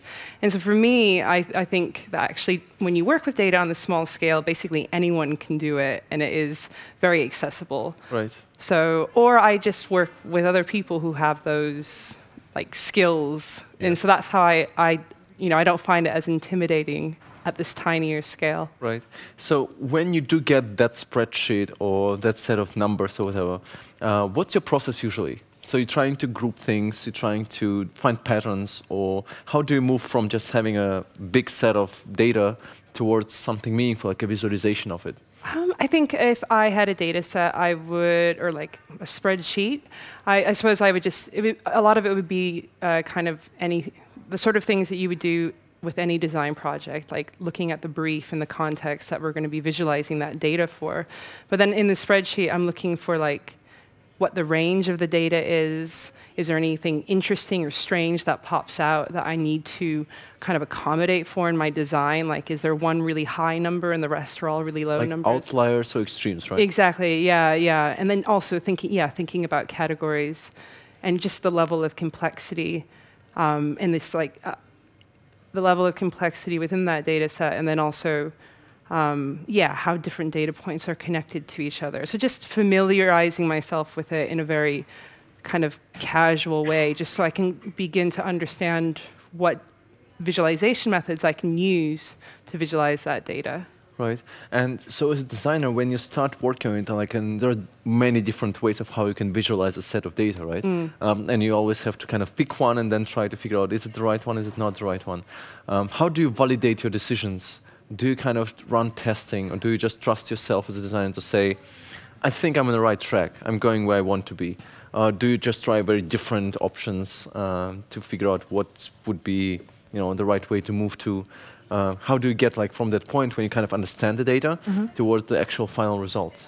I think with my process, I would familiarize myself with the data, and then with data visualization, certain data, forms of data will only kind of, not every single data set will fit in every single type of visualization. So if you only have 10 numbers, you can't make a complex network visualization. And so once you familiarize yourself with the data, it kind of leads down a few paths. And then I might also do some pencil sketches, thinking if I want to come up with a new visual language for visualizing that data, I'll start with pencil sketches before moving on screen. And then I might move on screen where I'm working with fake data, just testing that it's starting to look interesting, or I'm just kind of testing that it works digitally, and then I'll kind of bring the actual data in at that point. And then if it doesn't quite work there, then keep tweaking it and kind of refining it. And so in your process then, or in your work, what were kind of some of the more interesting data sets, or some of the more interesting projects that you thought, oh, that was something, that was quite a project? Oh, you mean in general, in data visualization work? Of my work or other people? Or other people. Of other people's. Oh, okay. Well, I mean, I can talk about data visualization works that really influenced me. There's this designer, Martin Wattenberg, and where does he work? Does he work at Google now? I think with Fernanda Villegas. But when I was studying, he made this really amazing shape of song visualization where he would look at songs and then visualize which parts of the songs were repeated in a very like simple way. And I found it really inspiring. Yeah, if you look up shape of song, these like really beautiful, simple visualizations. And it just, I think it reminded me that like simplicity and clarity, like kind of like, are kind of both so vital to really lovely data visualization. So that's one that I think continually inspires me, is to like find that effort, make visualization effortless. So like even if it's complex, you know, like you've got a lot of information, but it still feels kind of light and accessible. Right, because very often what we see on the web is something slightly different, where you see people talking about infographics, and there's this huge, massive charts where it's like a journey through the bulk of data. And in some ways, it feels way more complicated than a table would do, right? So do you say, like, for example, if somebody approaches you and say, well, we'd like you to do data visualization of that data set, is it common for you, or does it happen sometimes that you say, you know what, maybe for this kind of data, it's better to stick with something else, like maybe a paragraph of text or table or, I don't know, poster which does not like visualize data and so on, but more like numbers, right? Do you know what I mean? Yes, exactly. I think it happens to me less now because I turn down a lot of this work, but one of the things that I always have to figure out with potential clients is that people will say, come and make a data visualization, and then they just want big numbers with nice illustrations next to it, and this is what they want from me, but I'm not that type of illustrator. I'm a data visualizer, and so like I have to tell people that actually like this isn't what. You're just creating, I think there's a data visualization company called Periscopic that has written a blog post about this, how there's data visualization and then there are what they call digital posters where they have numbers and like graphics next to it. And those can be beautiful and really amazing, but they're not data visualization. So I kind of have to like remind people or just sort of clarify so they kind of know what exactly they're talking about. Yeah, and what skills that I bring to the table. Right. So, but also in many ways, I think that you're living in this wonderful intersection between design and art, right? When you have the design, which is more about problem solving, and then art, which is maybe expression or maybe kind of communicating a purpose or something visually. And do you find yourself that you're more of a designer or more of an artist? Or design artist? Maybe, I mean, yeah, I say that I'm a designer, and I say that I'm a designer who creates, who works on creative commissions. So I often do, I do arts commissions, but I think that I always do them with kind of a designer mentality and a design hat on, because I'm working to a brief, and then also even if I am doing projects that are not for a client, I'm still thinking. I'm thinking about, I use them to extend, to try to find new ways to communicate. So a lot of the more creative projects that I do are really exploring new ways of visualizing data or communicating data to people who might not care about data or be interested in it. So like projects that make data danceable or wearable or just a little bit more engaging than just a chart. So that's the type of stuff I do in art settings. Right. Are you ambitious when it comes to all those data visualizations? Because I can imagine that working on data sets, did you encounter many struggles or failures that you thought, oh, I did this, or I did this again, I should be doing something slightly different with this project, for example? You know what I mean? Talking about maybe mistakes or failures that many people who are involved in data visualization tend to do. Like you want to have maybe really beautiful, fancy visualization, but then you figure out, oh, that's too complicated now. That's too complex. What are the common mistakes or failures that you kind of run into? Yeah, I mean, I guess everyone has design failures, but for me, when I'm working on a visualization project, be it creative or very commercial, I mean either, is oftentimes I start to realize that it's going to be a failure when you realize the data isn't very good. And you have a lot of trust that like the data that you'll be using for this installation or for this graphic will be very rigorous and very good, and then you get it and you realize actually you can't do as much with it as you wanted. Like it's not compelling. You know, you're just visualizing data, but it's not interesting enough and compelling enough to make like to add that spark, and then it's too late to go back, right? So I think that's like probably a common failure. It's really, if you're going to do a data project, is just to have interesting, solid data at the beginning of it. And so because of that, I work with data researchers who can go and find that story and like bring me something meaty to work with. Yeah. Okay. And so if somebody doesn't have a lot of experience with data visualization, but is desperately wants to kind of jump in and do more about in this kind of field, but maybe has some experience with screen design and these kind of things, what do you think would be the first thing they should do?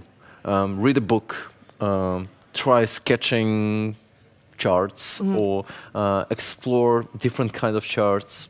What would you suggest to do? I mean, I think the first thing would just be to bring yourself, like, to know your way around a spreadsheet and to be able to look at a data set and be able to see what's interesting and look at the patterns in it. So you need to kind of build up your data literacy, because even if, like, I'm not a statistician, but and I never claim to be, but like so much of data visualization is being responsible with the data that you're visualizing. You don't want to mislead or misrepresent that data. So you do need to kind of learn the basics of how to draw a conclusion from data and also how to treat it carefully so as not to mislead the viewer. So it's quite like, you never want to lie with data, and so it needs to have integrity. So I say becoming a little more data literate would be the first step. Okay. I have a few questions coming in. One of them is, how do you balance cool visualizations with executive-level dashboards? In my industry, military, leadership wants to know bottom line up front and doesn't want anything fancy. I would say that, I mean, so much of it really depends on the context. And if you need something quickly, I mean, like I said that I do a visualization where you can dance through it. Well, that would not be suitable for your purpose. And I think there's nothing wrong. I think there's nothing wrong with like an amazing, simple visualization that just really suits the need. And I think it is all about context and then the need first and foremost. Right. Another question is, do you work with raw data or somehow extracted, filtered, and prepared data waiting for visualization only? I generally don't work with raw data. I work with other people who, like I say, I work with data researchers or other people that give me the data. If I'm doing like a creative commission, like for example, I did this project, Dear Data, where I gathered my own data every single week, and my friend did as well. And then for a year, we drew postcards of our data and sent them to the other. And so for that, I'll gather my own data, but it'll be like a really small kind of week-long data set. So, but generally, like if it's something big, I prefer to work with people who have more experience than me. Okay, there is a challenging question. I have no idea how I would reply to it. From Rebecca, what is the best way to challenge your audience's beliefs with your infographics? Well, I suppose if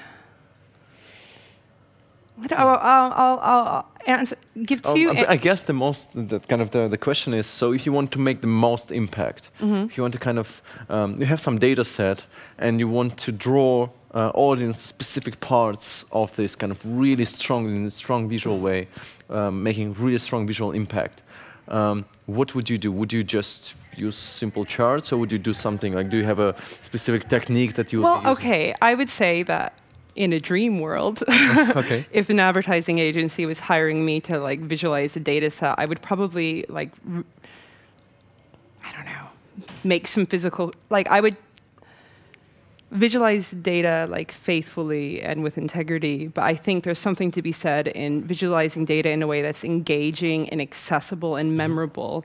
And perhaps like if that data is visualized as like an installation or something that goes beyond the bar chart, like they might remember it more. So like in a dream world, if someone wanted to hire me to make some 3D sculpture of data, perhaps someone would have more of an emotional connection to that than maybe just a chart. But otherwise, like the online, I can't remember where it is, but there's a website where you can, they explore the different narrative structures that like data visualizations and information graphics. There's like some common approaches that people use to frame the data they're presenting and tell a particular story. Maybe it was visualcomplexity.org.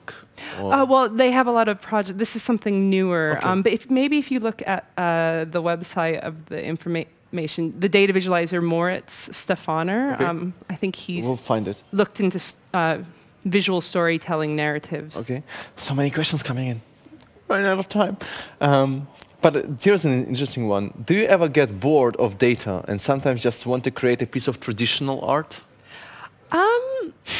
Sometimes I get bored of data, but if I try to create traditional art, I instantly feel like I want to have a reason behind every single line. You know, I sometimes get tired of data, but I'm not tired enough to give it up. It's kind of like a love-hate relationship, maybe. Because you love data so much, do you dream in data? Do I dream in data? No, but sometimes... Or in numbers or whatever. Maybe not numbers. Maybe I can definitely see a lot of Illustrator screens when I'm working too much. Okay, well... I see a lot of Adobe Illustrator folders. I think this is a destiny many designers have. Yes, yes. So this is just how things are. All right, thank you so much for staying here. It was really brilliant. Nice to meet you. Thank you. Nice to meet you. Excellent. So we are just on time. Beautiful. Now we're going to have a short break now, and then we're going to continue in 5 minutes with Andrew Herzog from Google, where we're going to talk about inspirational and creative projects and maybe side projects, and how we can use technology creatively to make a strong impact as well. All right, so please stay tuned. We're going to be back in 5 minutes or so.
So we are back now again, and we are going to continue our little conversation with somebody who makes things that people interact with. At least this is what it says on your website.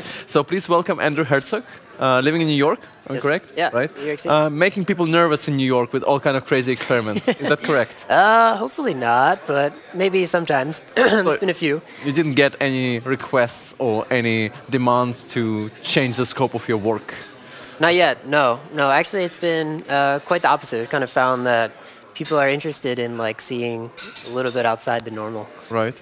So among other things, different things, so you designed a natural wayfinding system for New York City pedestrians. Yes. An app that translates distance into objects. Yeah. And apparently, one that is really important for me, an app for understanding sarcasm. Yes, yeah, which is also very important for me as well, as I speak mostly in sarcasm, so have a lot of friends that are not as well versed in it. So we can translate into basic. Yeah, so it's mostly for them. It was necessary. all the times when they didn't understand. All right.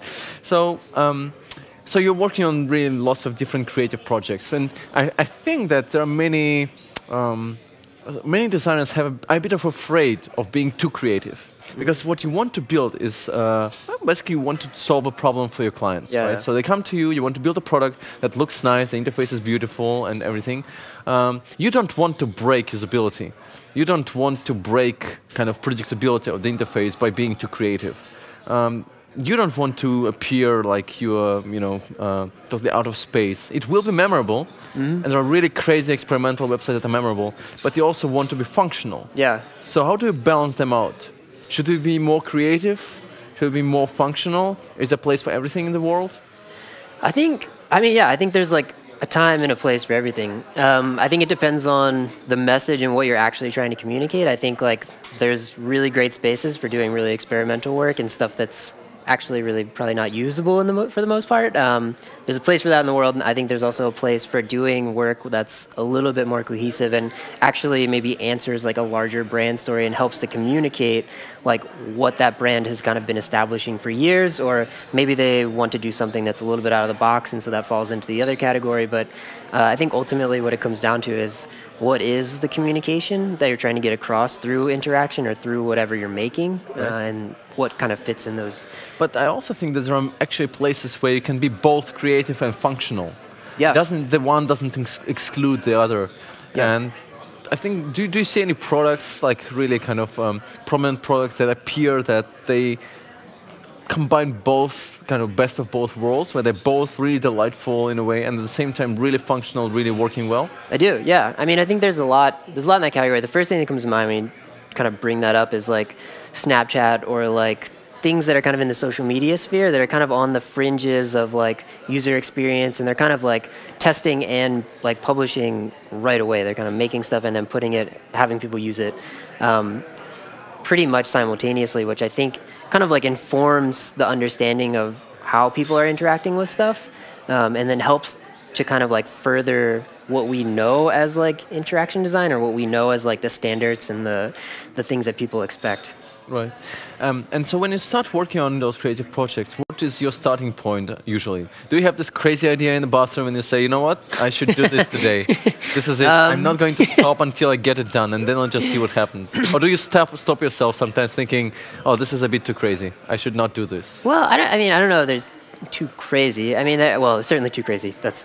I think it depends. Like some projects come from experiences that I have. Like the natural navigation project came from being on a camping trip, seeing moss in the wild on a rock and on trees and stuff like that, and then just being interested in thinking about it in like what it would be like in New York City and the juxtaposition of the two, and then other projects that are maybe more functional and actually usable.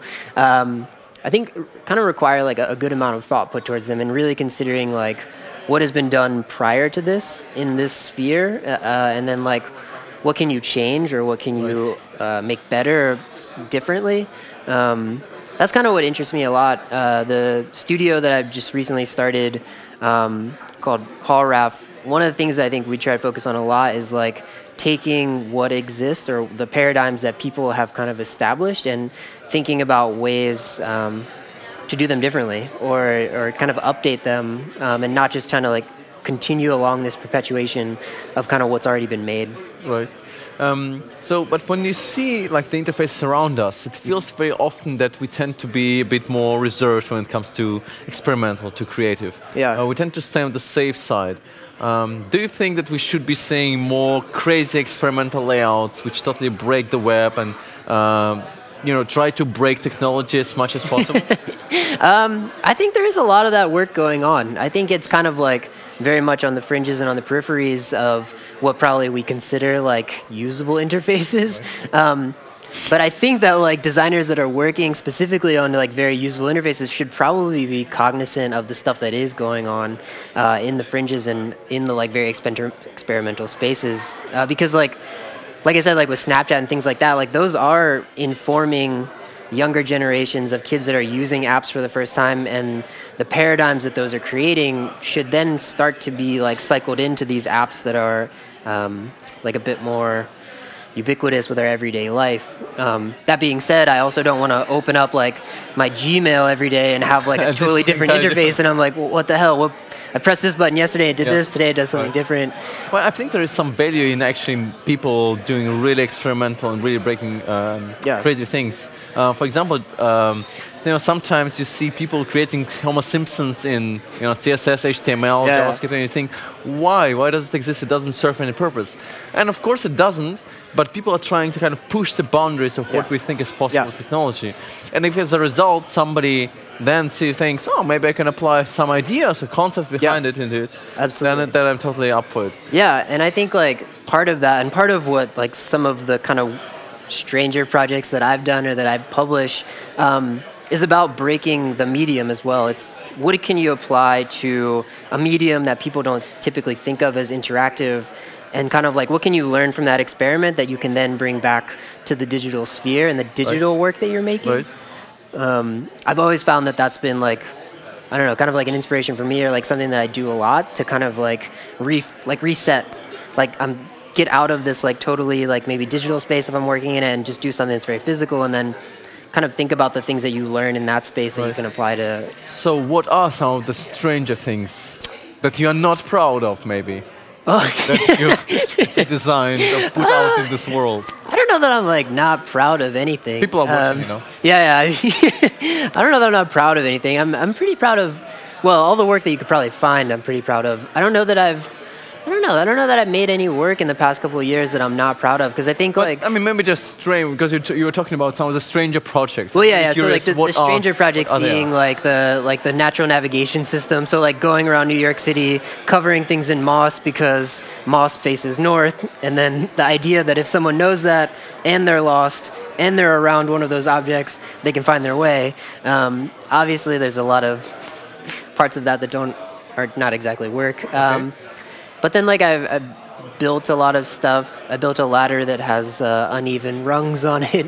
It's kind of like an exercise in, like, things that we kind of take for granted, like usability that we take for granted. Right. But I think what's really important about them from the designer's perspective is that if you have something like this, if you just work on a product like this or on a side project like this, you're learning a lot on your own. So I feel like I mean, it's very common for many designers to have some little beautiful playground, like a side project where they can play. And this brings you then into exploring new technologies, new concepts, new methodologies, kind of maybe meeting people, like-minded people who are working in very different fields, right? Absolutely. So if you at some point come up with a interesting navigation systems for lawyers or whatever, that, you never know. I think that's really important as well. The studio that I work with is part of New Inc., which is an incubator program that the New Museum in New York City runs, and it houses people that are doing all sorts of stuff, from musicians to designers to technologists. There's a person there who's working on redesigning the Braille alphabet, and it's really, I think, like important to find spaces like that where designers are not just talking to other designers about design stuff. They're actually talking about other things that are happening in the world and getting like totally different perspectives from like your typical like design day job sort of stuff. And so for me, like not because I don't like designers, like I try to avoid like going to the same design events all the time and seeing the same people, because the conversations end up a bit stale, Yes. in my opinion, sometimes. And sometimes it can be really refreshing and really inspirational to see what would a navigation system for a lawyer be like. What does that even mean? Yeah. And then kind of like Exactly. Yeah, actually, at some point of my life, maybe 5 or 6 years ago, I went to a meetup, a lawyer's meetup, pretended to be a lawyer. I learned a lot. And the best part is actually they have very similar concept that we do. Yeah. I mean, in terms of like how do you approach a problem strategically, and you know, And how do you communicate? Wireframing in a way Yeah. where they have to like have board with all these ideas. So Yeah. you know, you can actually learn a lot from them as well. Wow, many questions all of a sudden coming in. Well, many Let's questions. go. So, is there a good strategy for trying to be experimental in more serious systems, business systems? For example, with beta programs. I think that like what's probably the best way to approach that sort of stuff is to kind of separate from what you're trying to get out of it in the first place. I think if you approach like experimentation with the idea that like we need to experiment so that we can make this better or we can figure this out. I think that it's difficult to like end up with something that's going to be useful for that, because you're starting out already thinking about one thing, and really like with experimentation, I think a lot of times the best way to go about it is to start completely away from what you're actually maybe hoping that it benefits, which maybe is not very useful sounding at all. But I think that giving that space for experimentation is very, very precious, and using it wisely rather than using it to try and like execute something is the best way to go about it. Right. Interesting question from Denise. What is it like to work as a thinker at Google? Because most people at Google measure. Well, like I said, I just recently left Google, and I worked in what was called the Creative Lab there, and it was a very interesting place to work. It was a small group, about 50 to 70 people, depending on the projects that are going on, and it's comprised of like designers and developers and filmmakers and writers and strategists, business people. And I think everyone there kind of thinks of themselves as a thinker or works in that way. And I think what's most important, like being a thinker, is just kind of like taking your everyday life and really being very critical of everything that you're doing and thinking about ways that it could be better or ways that it could be different, and not just necessarily always taking something for what it is and kind of like only expecting it to work in that way. Right. Okay. More questions. What is the benefit of testing new designs on websites and apps and giving them to the public instead of testing them before releasing them live? That's a really great question. And I think when you're making something for the public, it's often a lot of times better to be communicating with them while you're making. I mean, a lot of people speak about prototyping and things like that, rapid prototyping, and which we kind of do a lot. But at the same time, if you're not communicating with like who you're actually making something for, and you're not understanding what they want out of it, then I think you're kind of like losing what you're actually doing. You're just like assuming that you know best, but really, if you know, even when you are the target, there's still a lot of other people. That's an interesting question, because for many designers, well, they know the best. They know what they're doing. Well, some designers would say, no, we need to test everything, every single shade of every single button. We need to test everything, right? And so right now we're also working on the redesign, and for us it will be important to really kind of make it available in public, and then just see what it's like. It's not going to be like fully functional, but we need to kind of have this, initiate this dialogue or conversation with the audience to figure out, okay, what is it right? Is it going in the right direction or not? So would you be the one who says, I know what to do? I think we should kind of invest more of the designer's vision into this product, despite what people say, users say? Or you would say, well, we should kind of maybe roll back the design a little bit, and we should listen more to our users? I think that's a really interesting question. And I think it really depends on what it is that you're making. I think like with the Adobe stuff, it's a tool for designers, designed by designers. And so to not be like listening to what designers have to say is really difficult, I think, because like it's a tool, and at the end of the day, like it has to be expansive, it has to be robust. I think in the case where you're maybe designing more like one-way type of like communication platforms or things like that, I think you need to like have a concept and have an idea of how you want to communicate up front. But I think like the main point of that question being that should you be afraid of the comments and the critique that people have, and I don't think that you should. I think that you should be attentive to what people are saying about things, but sometimes there is a time and a place to make decisions and say, like, we think it should be this way, and maybe start to like change the way that people think that one thing should work, and which a lot of times is very difficult to do, and it's not always received very well in the beginning. But that's like when it comes to reading into that communication, like, is the communication just, this is really bad because it's different, or this is really bad because I can't use it? Right. And so I think there's like an attentiveness to what the feedback actually is that helps kind of guide those decisions. Right. So for you, being creative, is it difficult to be creative all the time? Meaning, do you run into stumbling blocks like those, you know, when you just, I don't know, when you don't know what to do next? And if you run into them, how do you manage to get out of them? I don't really run into that often. But I don't think that that's an uncommon thing. I think that every once in a while I might. But usually I have like sketchbooks full of ideas that I'm like, oh, this would be fun to do someday. So you have enough ideas? Yeah, I got enough ideas to keep me busy for the next couple of years. But I think that sometimes what's interesting to think about when you get into those positions where maybe like a design problem or like you're working on something you don't really know is to think, I don't know, sometimes like a small thing for me is like thinking about the opposite of that.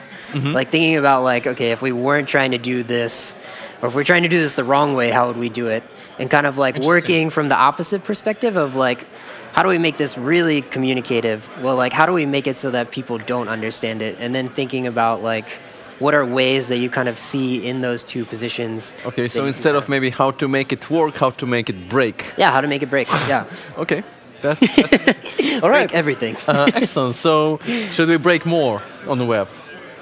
Yeah, well, okay, this is enough for me. Where it's applicable. Okay, we should break more. Oh, excellent. All right, thank you so much, Andrew. Looking forward. Absolutely. Oh, you spoke to it already. Yeah, I spoke this morning. See, I'm just living on this table. Yeah, you're doing a great job. No breaks, nothing.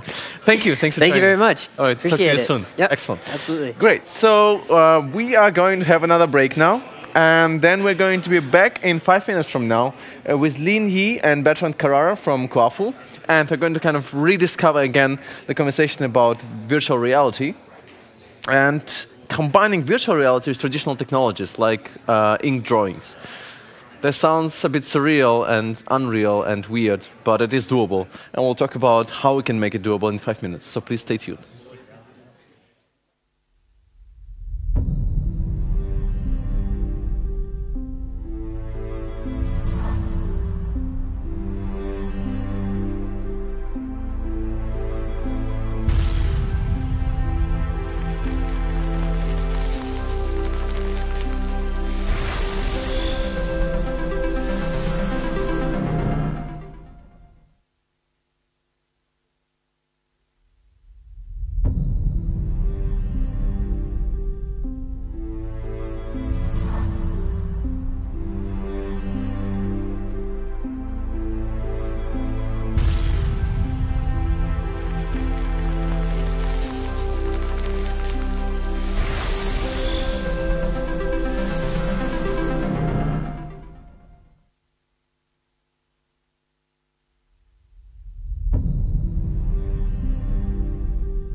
All right, so welcome back. For the next session, we have Wen and Bertrand here joining me. Thanks for coming. Hi. It's very great to have you here. having us.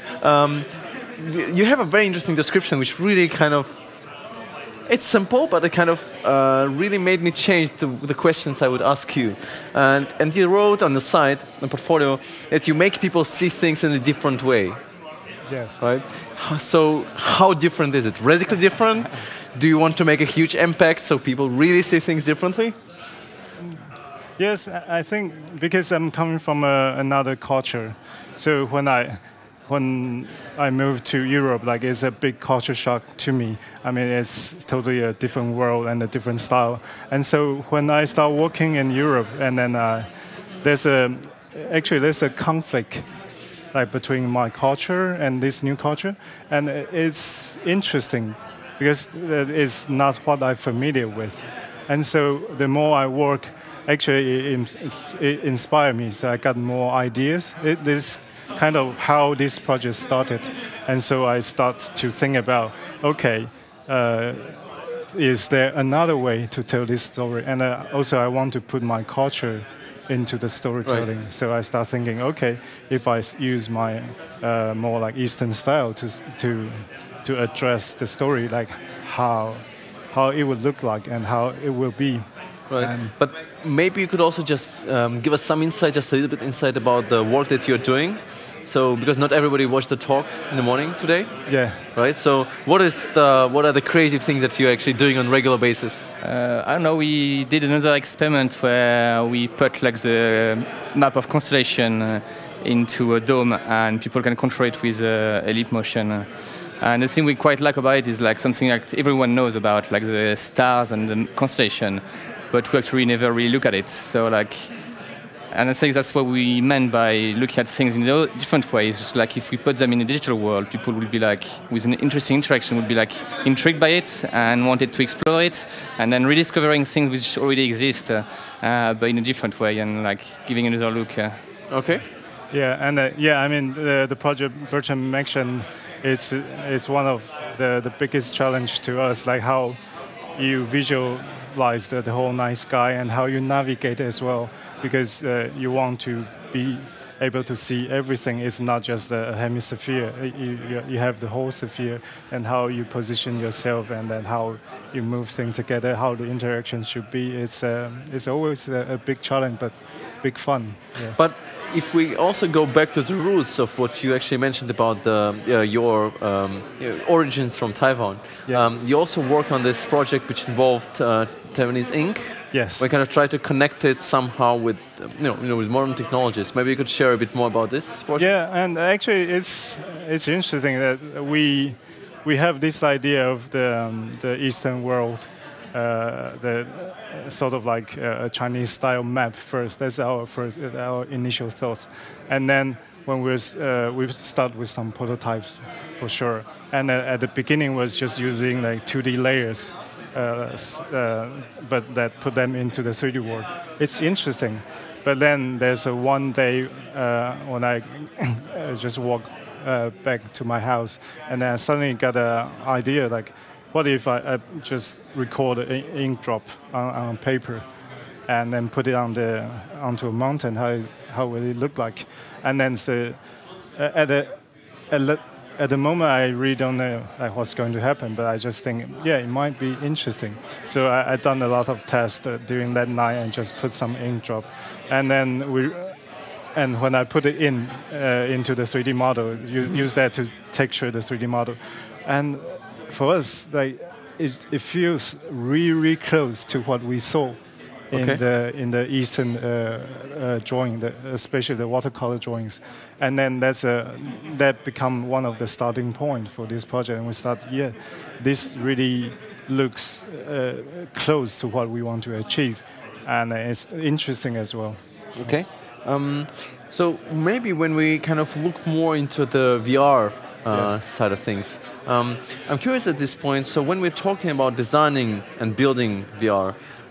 What does it mean in terms of the tooling? I know that you're kind of more on the development side of things. Yeah. So are tools good enough today that will enable us to create those experiences almost effortlessly? Or are they is there a lot of improvement that has to be done? Can designers rely on them today? I think because we this is our first project, like with this scale, like in VR. So we start from scratch. We're searching, and I do believe there's a lot of room for building the tool for VR. I think already a lot of people thinking about this. Like you can see people start to think about what if they can directly model the thing in VR, yes, or directly texture the thing in VR. I think these are a great tool, and it's going to help people to build VR like greatly. And I think for now there's not too much, or at least I don't know too much about these two exist. But I think in the future, yes, there will be more and more. Okay, so from the design perspective, is it difficult? Like, what are the main challenges that you see when designing for VR? Well, in terms of design, there's not. I guess it's a bit the same. It's more about how we tell a story, which is very different, and you have to think in a different way. Because first of all, is where you position the user. Because on a normal experience, it's kind of like there is a differentiation between like you as a user on the screen, and in this case, you are completely immersed. And where does the user sit? Is it like the main character or spectator or an element in the decor? So you would also assign a role. Exactly. First. But would you then start with kind of designing the space, or would you start with the interaction? What is the user supposed to be able to do? In this case, we actually started in a kind of quite traditional way. We started with the drawings and the storyboards, and trying to kind of break out the story. And the way we end up the best solution we found was to make it by chapters. So, because one of the main issues we had was with camera and how people quickly feel sick if you make camera moving. So you cannot approach it as a film where we've got action scene and cut and you end up somewhere else and the camera moving, and other people will be too dizzy and fall on the floor.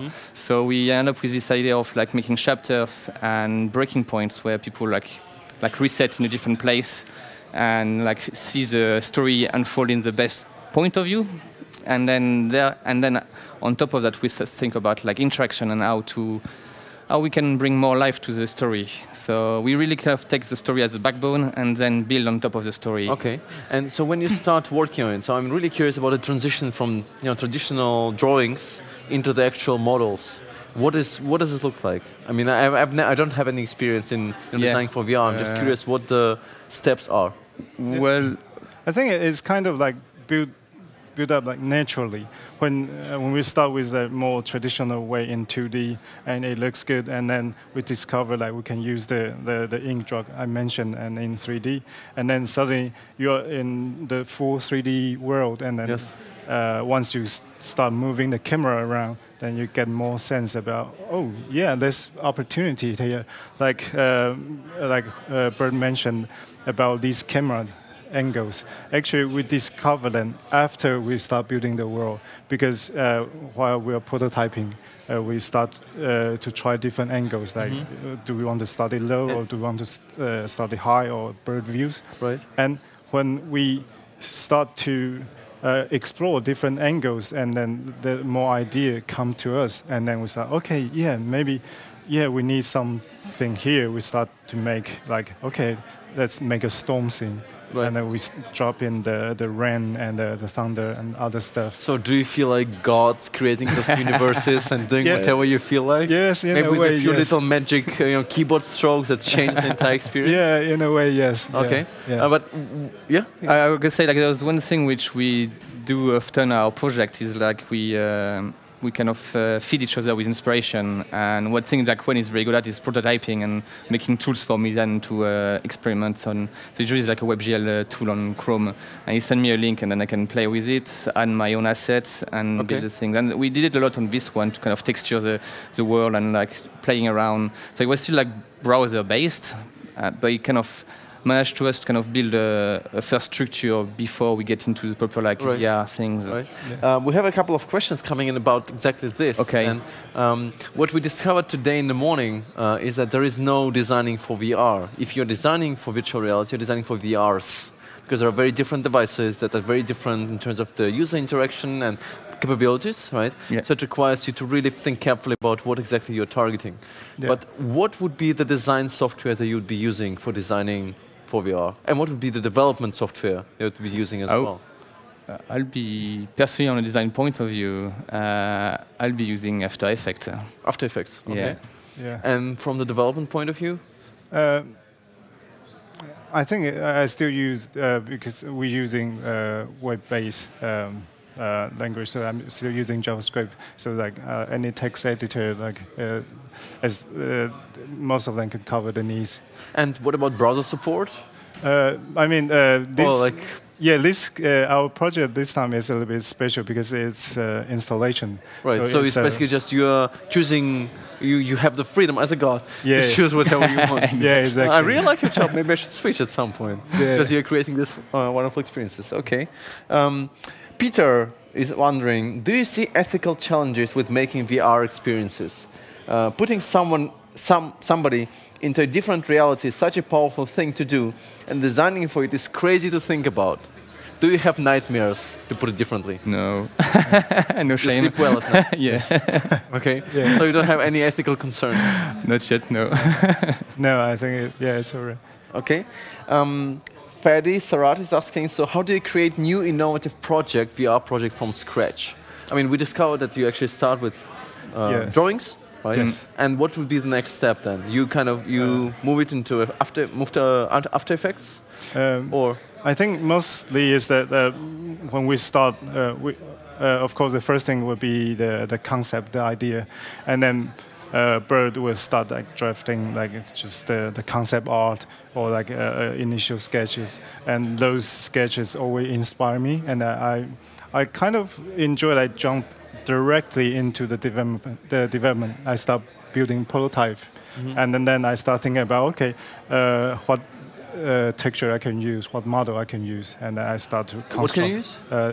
Texture and models. Models, okay. Yeah, then I start to construct the world, and then because I think the good thing about prototyping thing in 3D is that you have a free camera movement. So I always put free camera movement so Bird can start looking around, and then he will get more ideas like how to enrich this world and like how can we build up the story, right. And then he will, based on the prototype, will start working more like just inputting more ideas and have more sketches and concept, and then it feed back to me again. Okay. And then it's just sort of like the ping pong, and then we keep building and building. I can only imagine how painful the debugging is, because you have to move between all the different areas and angles. You get dizzy, and I mean, it must be a nightmare actually. I don't know. Well, for the debugs. Yeah. I don't know. He's money you have to deal with it. Yeah, I think it's all right. Okay. Yeah, I mean. Yeah, he's always feeding me the good challenge. So, okay. Yeah. Mike has a question. What format do you export your graphical assets to? For in 3D. Yes. Yes. So I think there's it depends. I mean, for most the assets, there's JPEG and PNG. It's enough.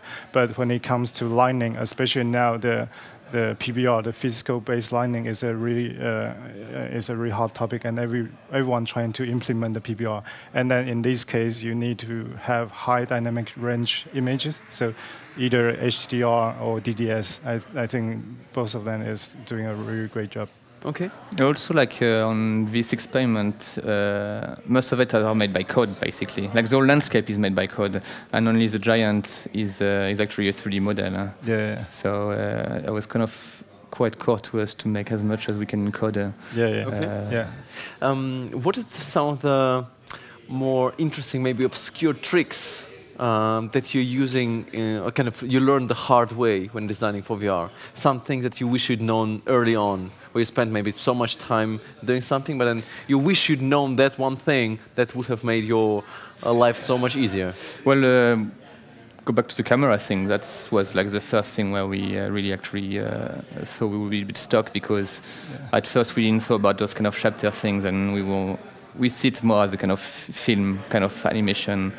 And when we saw it wasn't working at all, and also performance-wise, it was like too heavy, so everything was crashing, and it's like, I was on Rowan. So like, basically we went to After Effects and like break down the whole, we made an animatic basically, which is a very kind of animation thing to do. Okay. And from that, when managed to kind of save the thing. Yeah, for me, it's actually the whole workflow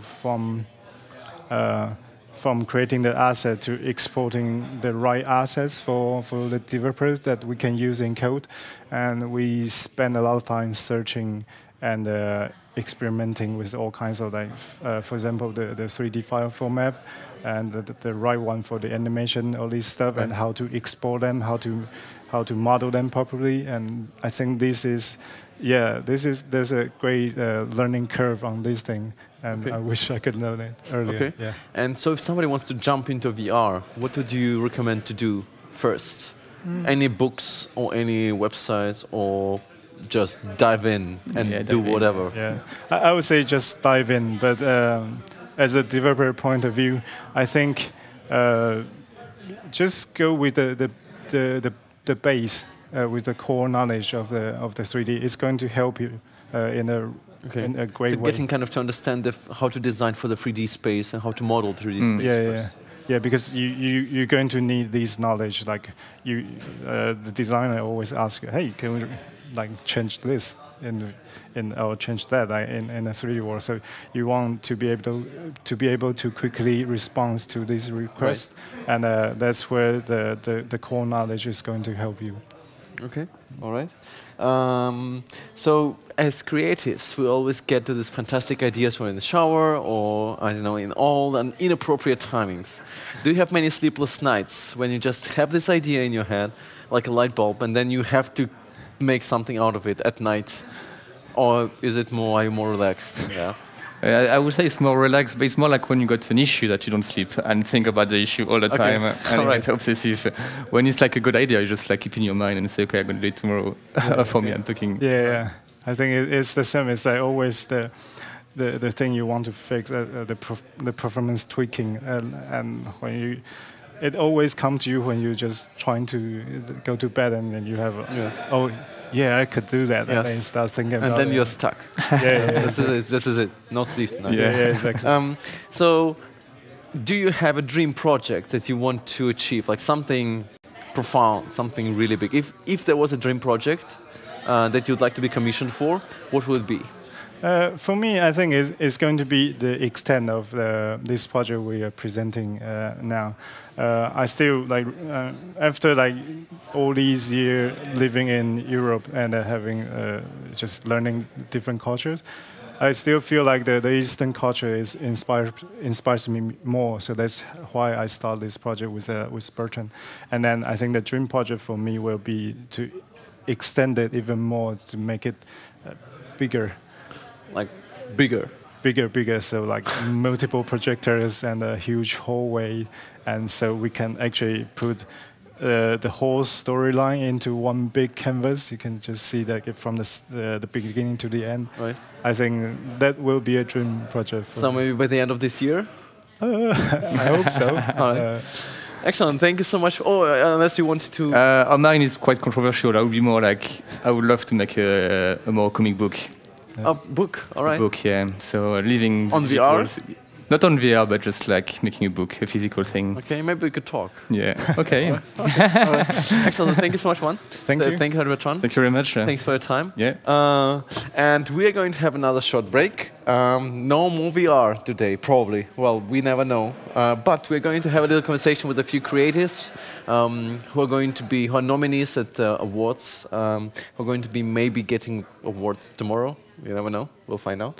And we're going to look into what they are doing and what kind of the different projects that many students and just young designers and agencies are working on at the time and right now. Hopefully with learning a few tricks from the practice as well. So we're going to be back in approximately 5 minutes, so please stay tuned.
All right, thanks for staying for, for, I don't know, 6 hours or so with me. I know it can be difficult and can be painful, but so thanks for staying. Now, as the last session for today, we wanted to create a little panel where we can invite people who are doing some interesting work in the industry today so they can highlight the work that they're doing. For me personally, one of the main issues, or one of the main points actually of awards, like any conferences in general, is that we actually give opportunities for people who are doing interesting work to be rewarded for doing great work. So maybe this is a little bit of time for to share some of the things that they're doing, and also for us to learn a bit more about what crazy people like this are doing in the actual real world, which is definitely not as optimal as some of us sometimes think it is. So I'm really happy to have a couple of awards nominees joining me. If you guys could just spend maybe 10, 15 seconds, at most 16 seconds, to introduce yourselves and tell me where you're coming from and what you're doing. So maybe you could just start from you? Sure. My name is Andy Thelander. I'm coming from LA. I'm the creative director at Active Theory. I do UX, design, art direction, some front-end development, a bunch of different stuff. All right. Under 10 seconds. Brilliant. I like you much more already. All right. So my name is Thomas Strobel. I'm from Austria, from the agency Wild, one of the founding partners, and we're basically doing the same thing as these guys. So yeah, focusing on microsites, lots of animations and visual stuff. Yeah. Hi, I am Enea Rossi from Italy. I'm working in Adoratorio. I am a co-founder and creative director, and I make web design principally, and project leader of the team. Okay. Thank you. Hi, I'm Camilla, and even I'm an Adoratorio co-founder and creative director, and I come from Italy, exactly as Enea. Okay. So I'm Keitaro Suzuki from Japan. I'm working for ShiftBrain. We have 2 offices in Tokyo and Rotterdam. So I'm a design director in ShiftBrain. Okay. Hello, my name is Gilles. I'm the co-founder and CEO of Dog Studio, a digital company in Belgium, in the south of Belgium. Okay. Hey, I'm Bryan James. I'm a freelance interactive designer and developer. I kind of try to make design and code kind of fuse into one as a freelance kind of mix. Okay. You need 2 microphones, don't you? I'm Daan Klaver. I'm a co-founder and creative director of Build in Amsterdam. We do strategy, branding, and e-commerce. Okay. All right, so we have a nice, interesting bunch of people coming from very different areas, which is really, really interesting. So I don't want to appear old, but I kind of am. So I've been around on the web for many, many years, starting from 1997, 1998. I'm really curious about your experience when you actually came on the web. So when you actually started designing, I don't know, maybe you might have different years, like different amount of years of experience. Was it hard? Was it difficult? Was it easy? What was your experience initially? Kind of getting to this level where you are now. Do you feel like it was a path full of hurdles, full of difficulties? Or was it kind of just building up on top of existing knowledge? Because just to give you some idea, for me in the beginning it was really complicated. It felt like I have no idea what I'm doing, like at all. And then we all had all kind of browsers that we had to deal with, and which were really totally different. And things kind of got streamlined in a way, but now, with all this responsive design and different form factors that we have to design for, things are again remarkably complicated and so diverse. It's really incredibly difficult to build an experience. You're building sets of experiences. So was it easy? Is it easy for you to design? Or do you know exactly what you're doing? Or is it all, I have no idea how to do it. I'm just going to try to figure it out in the end of the day. Maybe somebody wants to share something. Well, so from my experience, it used to always be like what is possible in the web, what can we actually do, and then kind of like cater to that. What is the creative process that we can end up with a product that actually works? And nowadays, with like where technology nowadays is, you can actually just do whatever you want. Like there's so many possibilities on the web, and everything works now, and it works cross-browser. That was another thing back then. And I think it's just crazy that you can have your creative idea, whatever it is, and bring it to the web, and it's gonna work. So that's, I think, the biggest change from back then to now. Okay. I think actually like became much harder because of the cross-browser, because you have much more testing, but also because of the experiences, like you just mentioned, the different experience you have to do for all the different devices, and that it should work for all the different devices, I think makes it much more complex. Before, when we just could work for one set resolution, it was like maybe a third of the work, I think, than now. It's not going to get easier, that's for sure. Definitely not. I mean, if you compare it to back then, you remember that you're doing websites probably for Netscape and Internet Explorer, two separate websites. Yes. So coming from that area, it probably changed a little. But you're right, especially when it comes to resolutions nowadays, it's crazy. Well, but we also have this kind of new browsers like proxy browsers, which are just, different. So try to design and build for them. There are many challenges and also many opportunities. Like, web typography today is being taken for granted. We had so many strange techniques, powerful but strange techniques back in the day, right? When things used to be a little bit more complicated. But for you in general, like, is it comfortable to be in this kind of industry, or do you feel like you're more generalists, where you know everything, or not everything, but a lot of things about different things, or are you specialists and trying to specialize in one specific area? Because these are kind of two directions that you can go with. You either know a little bit or enough about everything, and then know where to navigate, or you become the ultimate master in one specific thing, and then you stay kind of really try to specialize. What is your pick?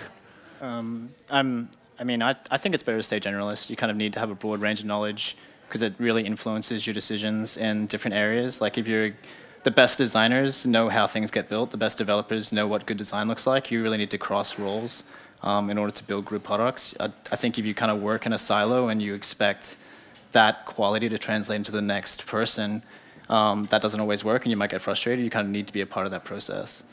So I find the best people are ones who can understand every part of the project lifecycle and kind of like how it needs to end up, I guess. And I mean, that involves the whole team, but everyone should share roles. Okay. Others? Any? For me personally, that's something that it's linked back to your question before about like how things have changed. I think back in the day when maybe some of us started, maybe 10 years ago, when Flash was the thing, there was generally more of the people who would do design and development in as one kind of package, like Andy was saying there, across the board as a talent. Whereas I think one of the problems of the model for the past few years, maybe it's edging out now, but maybe one of the problems of the agency model now is you've got designers and developers, and I think that's something that's changed. And I think basically the best way to go is kind of try to specialize in one thing, but have your eyes on the other things, and then try and kind of get other things involved as well. Because back in the day, the Flash people who were making websites, they were doing the entire thing. And I think, yeah, as Andy says, having a broad range of skills is possibly the best way to go in terms of any of the specific things. You're going to become good at that if you have a broader skill set. Okay. Well, personally, I would also kind of tend to be more generalist just because I am a generalist. But I think it's really important at this point to kind of be able to know your way around what is happening and then navigate to a specific thing if you need to. But you need to know what is happening. And you, as cool kids doing great work, because this is like the reason why you're nominated for the awards. You have to tell me what's cool these days. Is it VR? Is it AR? Is it I don't know, artificial intelligence? Is it chatbots? Is it conversational interfaces? If you had a project that you would love to work on, right? What would it be? Would it be more like in VR or AR or anything else? What would you love to work on? What's really cool these days? Anybody? To me, it should never be about what's cool. It should be about what's going to get a lot of eyes on something. That's what makes you feel happy inside, to know that people are looking at your work. It's regardless of the technology. It's regardless of how it's made. To me, that's what you should look at. How the idea that's going to make something. Well, but you also need to know the technologies in order to get there, right? You need to know. Oh, maybe. I would love to get some experiences in VR just to know how to get to those environments or those spaces where we can attract more people, for example, right? So, but I know what you mean. Well, if you mix the two, then it creates the best results. You can make an amazing VR experience that nobody will care about if the idea is not good, and you can make a great idea that's executed poorly. that's the exciting thing, I guess, about what you're saying about technologies. If you take, core ideas, then right. Anybody else? I think maybe like artificial intelligence and what visual stuff can be produced out of it can be very interesting.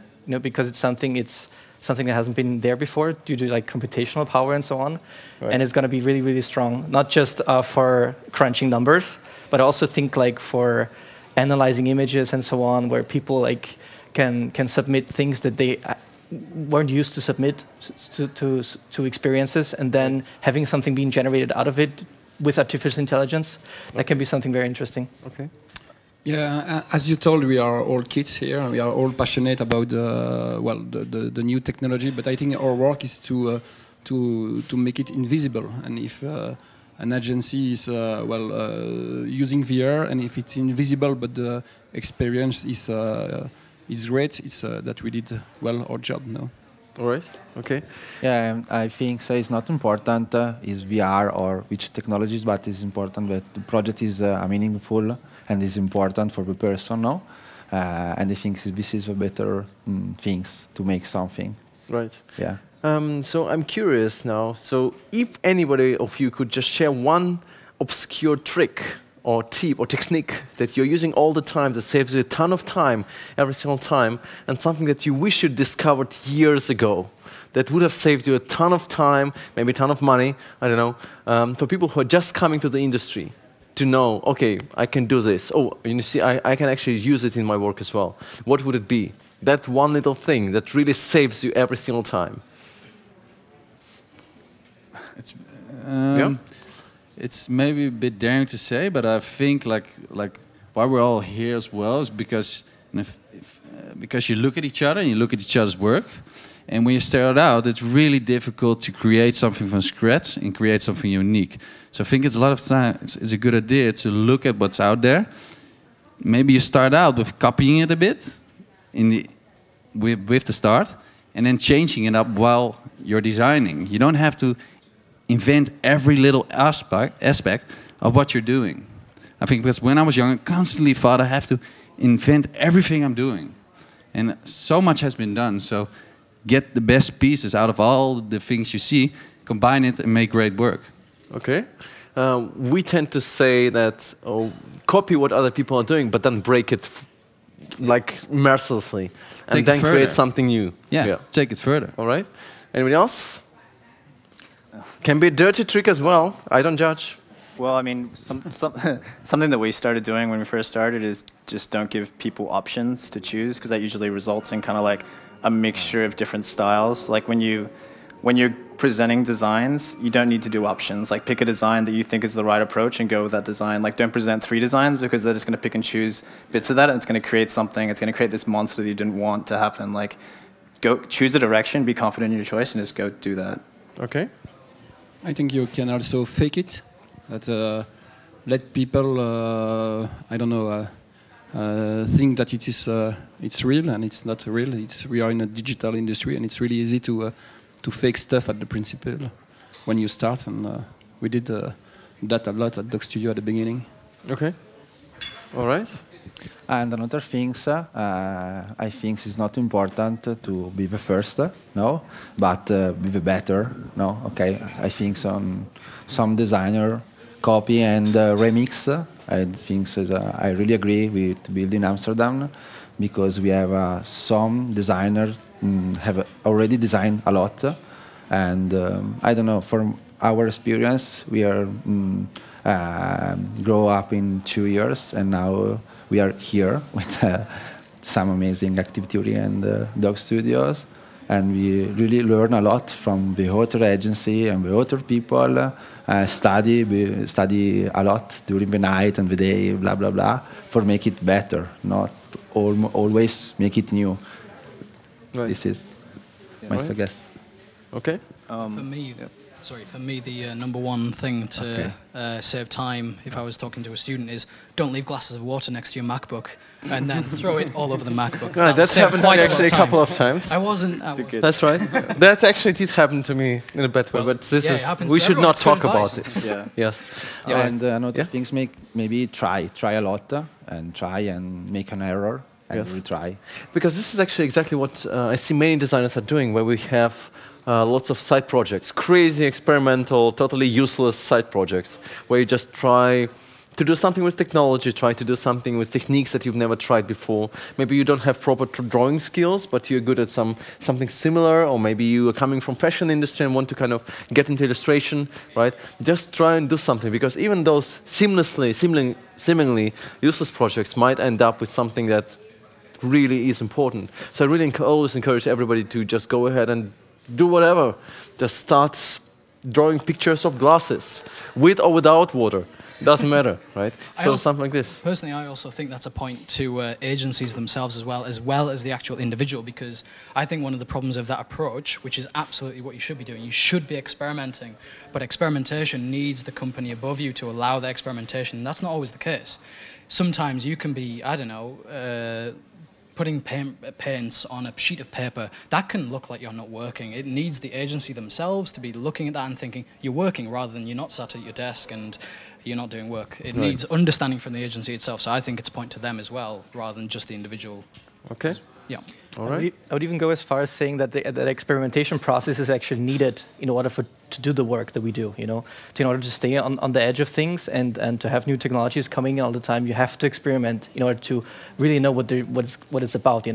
Right. How it works. So if you want to do something for a client that involves like cutting edge technology, then you should have experimented with it at least. Excellent. This is just perfect for me, because now let's take a closer look at how you experiment. Okay. And what is the work that you've been kind of highlighting, or you've been working on, projects you've been working on, and maybe the reason why you are also here today. So I don't know what order we had for the tabs. So maybe if you could come to this order, and we can switch over to the screen, if that's possible. Is it possible? Maybe, hopefully. All right. So we have paper planes first. So if you could just, everybody could just highlight what they're doing, maybe like 30, 40 seconds or so, just to lead people through the site, and what was so special about that project. What was the main challenge, maybe, or the most interesting part about it. Okay? Do you want me to click on that? Yeah, but it's better if you... Yeah, sure. Yeah. So Paper Planes is an experience. It's a mobile experience, so what you're kind of seeing on the desktop is kind of like a terminal for you to throw Paper Planes in through your mobile phone. But what you're seeing, this kind of launched as an installation in front of 7,000 people at Google I/O, and it used the web as the basis of technology for everything. So people connected using their mobile phones to servers at the location. The giant screen used this mobile browser. The build that you're seeing, this is the same thing that was showing on the screen. This later launched as an Android app. It's a progressive web app. It's a website.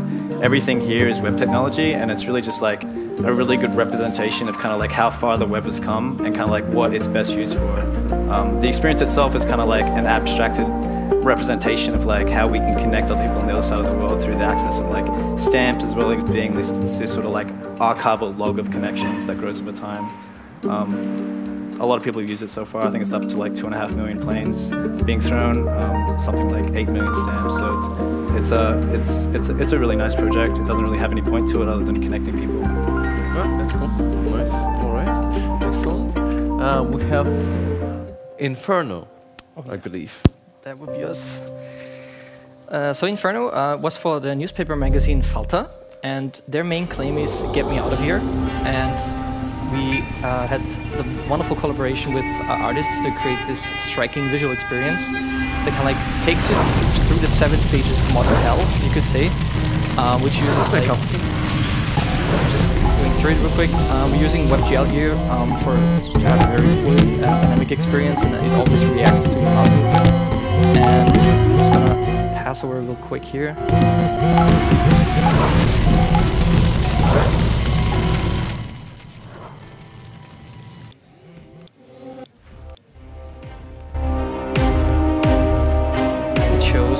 Modern society does wrong, and at the very end of the experience you kind of like have this emotional thing where you can like let down by all the bad things that are happening. There's also actually a very good site here that you can do right now, so check it out. It's actually really great. And at the very end you kind of like really want to get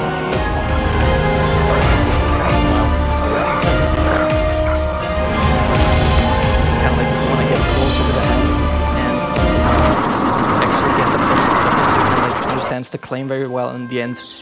you're seeing actually getting out of there, and felt like helping Very you here. nice. All right. Okay. We have Dot. Next. Sorry.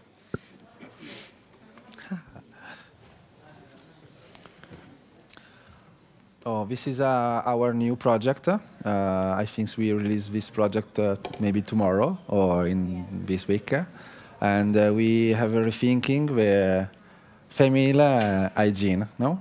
Yeah, in the sense that this is quite a simple project.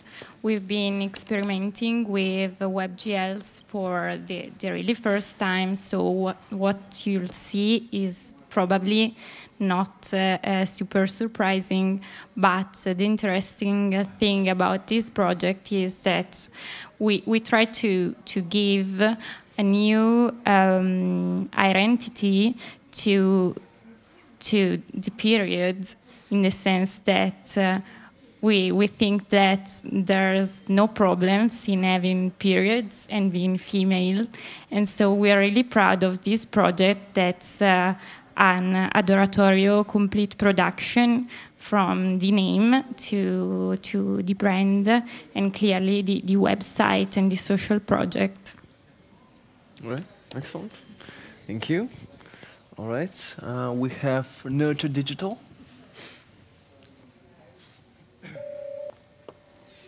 Yeah, so Nurture Digital is a video production agency based out of LA.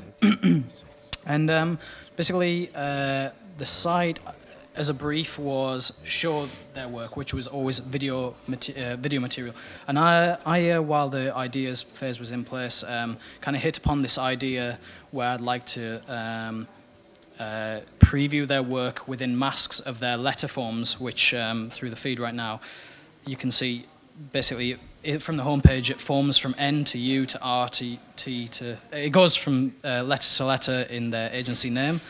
And basically the technology used is an inverse blend mode using pure CSS. It uses two simultaneous blend modes to mask video content, which at the time, maybe it's not so amazing now because there's been a lot of projects in the past year, but basically at the time, SVG was what was being used to mask material, and I like the idea that you could literally animate the mask itself and have free-flowing animated masks that would actually mask a video. It's like an animated mask of an animation. So it uses two simultaneous blend modes using black and white. It's quite complex to explain in 30 seconds. But it basically previews the video material that they have, and then you can click inside the letter form to then kind of show the full thing. And yeah, that's the key technology behind that. Cool. Okay. Player development, all right. player training. So, and fine art for sale. Yeah. So this is kind of fine art. It's they represent different artists. That make art. It's based in LA. They came to us and said they want to be the most awesome client we ever had. So they gave us a lot of freedom to create this. The problem was, how do you sell art online? Because a lot of art websites or art web shops treat it as a normal web shop where they make a picture of the art itself and place it all next together like it's clothing. That doesn't work because you need to see it in the context. You need the reference, how big is it? You need to know the story behind it. So that's where we really focused upon. We created the whole identity. We created the way they have to show the art. So there's always something in front of it. We treat it like all separate pictures, so you can really see the art in itself. And we got a lot of inspiration, more of sort of a magazine layout, where here you tell more about the artist itself, so it's constantly a combination between art and the artist behind it. If then I go to the menu, I will just show you quickly. I'll go to artist, for example. Here you can go from left to right to see the artist.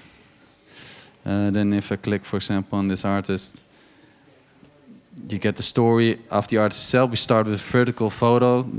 You normally don't see that often. It's much more magazine style. Also the layout of the text. Then if I would go to an art piece of his, for example this then you get really into the details of the work itself. So you can really see the value, like the amount of work it costs to make this art piece. You can even like do a 360. You can see the back of an art piece. Like these are things you would normally never see on a normal art site. And every image you can click on, you can zoom in, see even more details of it, and it's just small, nice interactions, hover states, and all of that. Oh, nice. Okay. All right. We have the Kick Festival.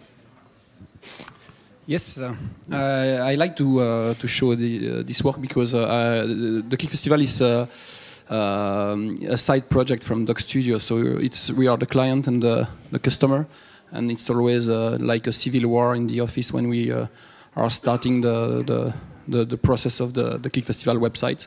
And this year the theme was interferences, and so the team started to work with a lot of glitch effects in CSS and GIF transition and stuff like that. And suddenly one came with an idea that a soap bubble, there is a lot of interferences in a soap bubble, so we decided to try this bubble in WebGL. So it was really fun, and it's quite difficult because it's really an event website, so you have to be quite clear. People should use it during the conferences to see the program, and it's CMS based, so it's like a creative work and a content work, which is quite cool. All right. Okay. There you go. Nice. Thank you. And then we have the last one. Just a moment. I was told that I'm supposed to close the tab because it's playing music. I do like the website though. Okay. So this one. Okay. Yes. So I shift brain. So we focus on the branding design. So we thought about not only web, also we making a graphic design, and so I would like to. I wanted to make a more atmosphere things over company. So I made a lettering, and we choose the photographer for the company. So yes, and. Also, I wanted to contain the more graphic things, so I designed like a more magazine or graphic like design. Yes, here. Okay. So we focus on the also micro animations. We have more, yeah, like this. And it's more smooth. Page animations, and also we made a content management system by WordPress. So easy to update each project. So sorry, it's a very long loading from Japan, maybe. No problem. Yeah. All right. Okay. Yeah. Nice. Thanks very much. Okay. Thank you. All right, so that's interesting. I'm looking forward to see who is going to win tomorrow. So do you know? I don't know, so don't look at me. Yeah, so I think it's really interesting to see kind of the project that you normally don't get, because normally if you're working on, I don't know, on banking website, you're going to look at banking websites, right? So it's really great to see kind of really nice overview of all the different projects that you are involved in. So thank you for that. I'm wishing you good luck for tomorrow and, of course, the time after that. Maybe you can just leave the audience with something positive for the rest of the day. If there was one message you wanted to send across to all the people watching, so they will never forget what you said, what would it be? We can start maybe from this, from you, because we always start from here. You have one message to send across, short, one sentence. Oh, you have a mic. Anything? Sorry, could you? Just one sentence to send across as a message to the people watching us. Right. Okay.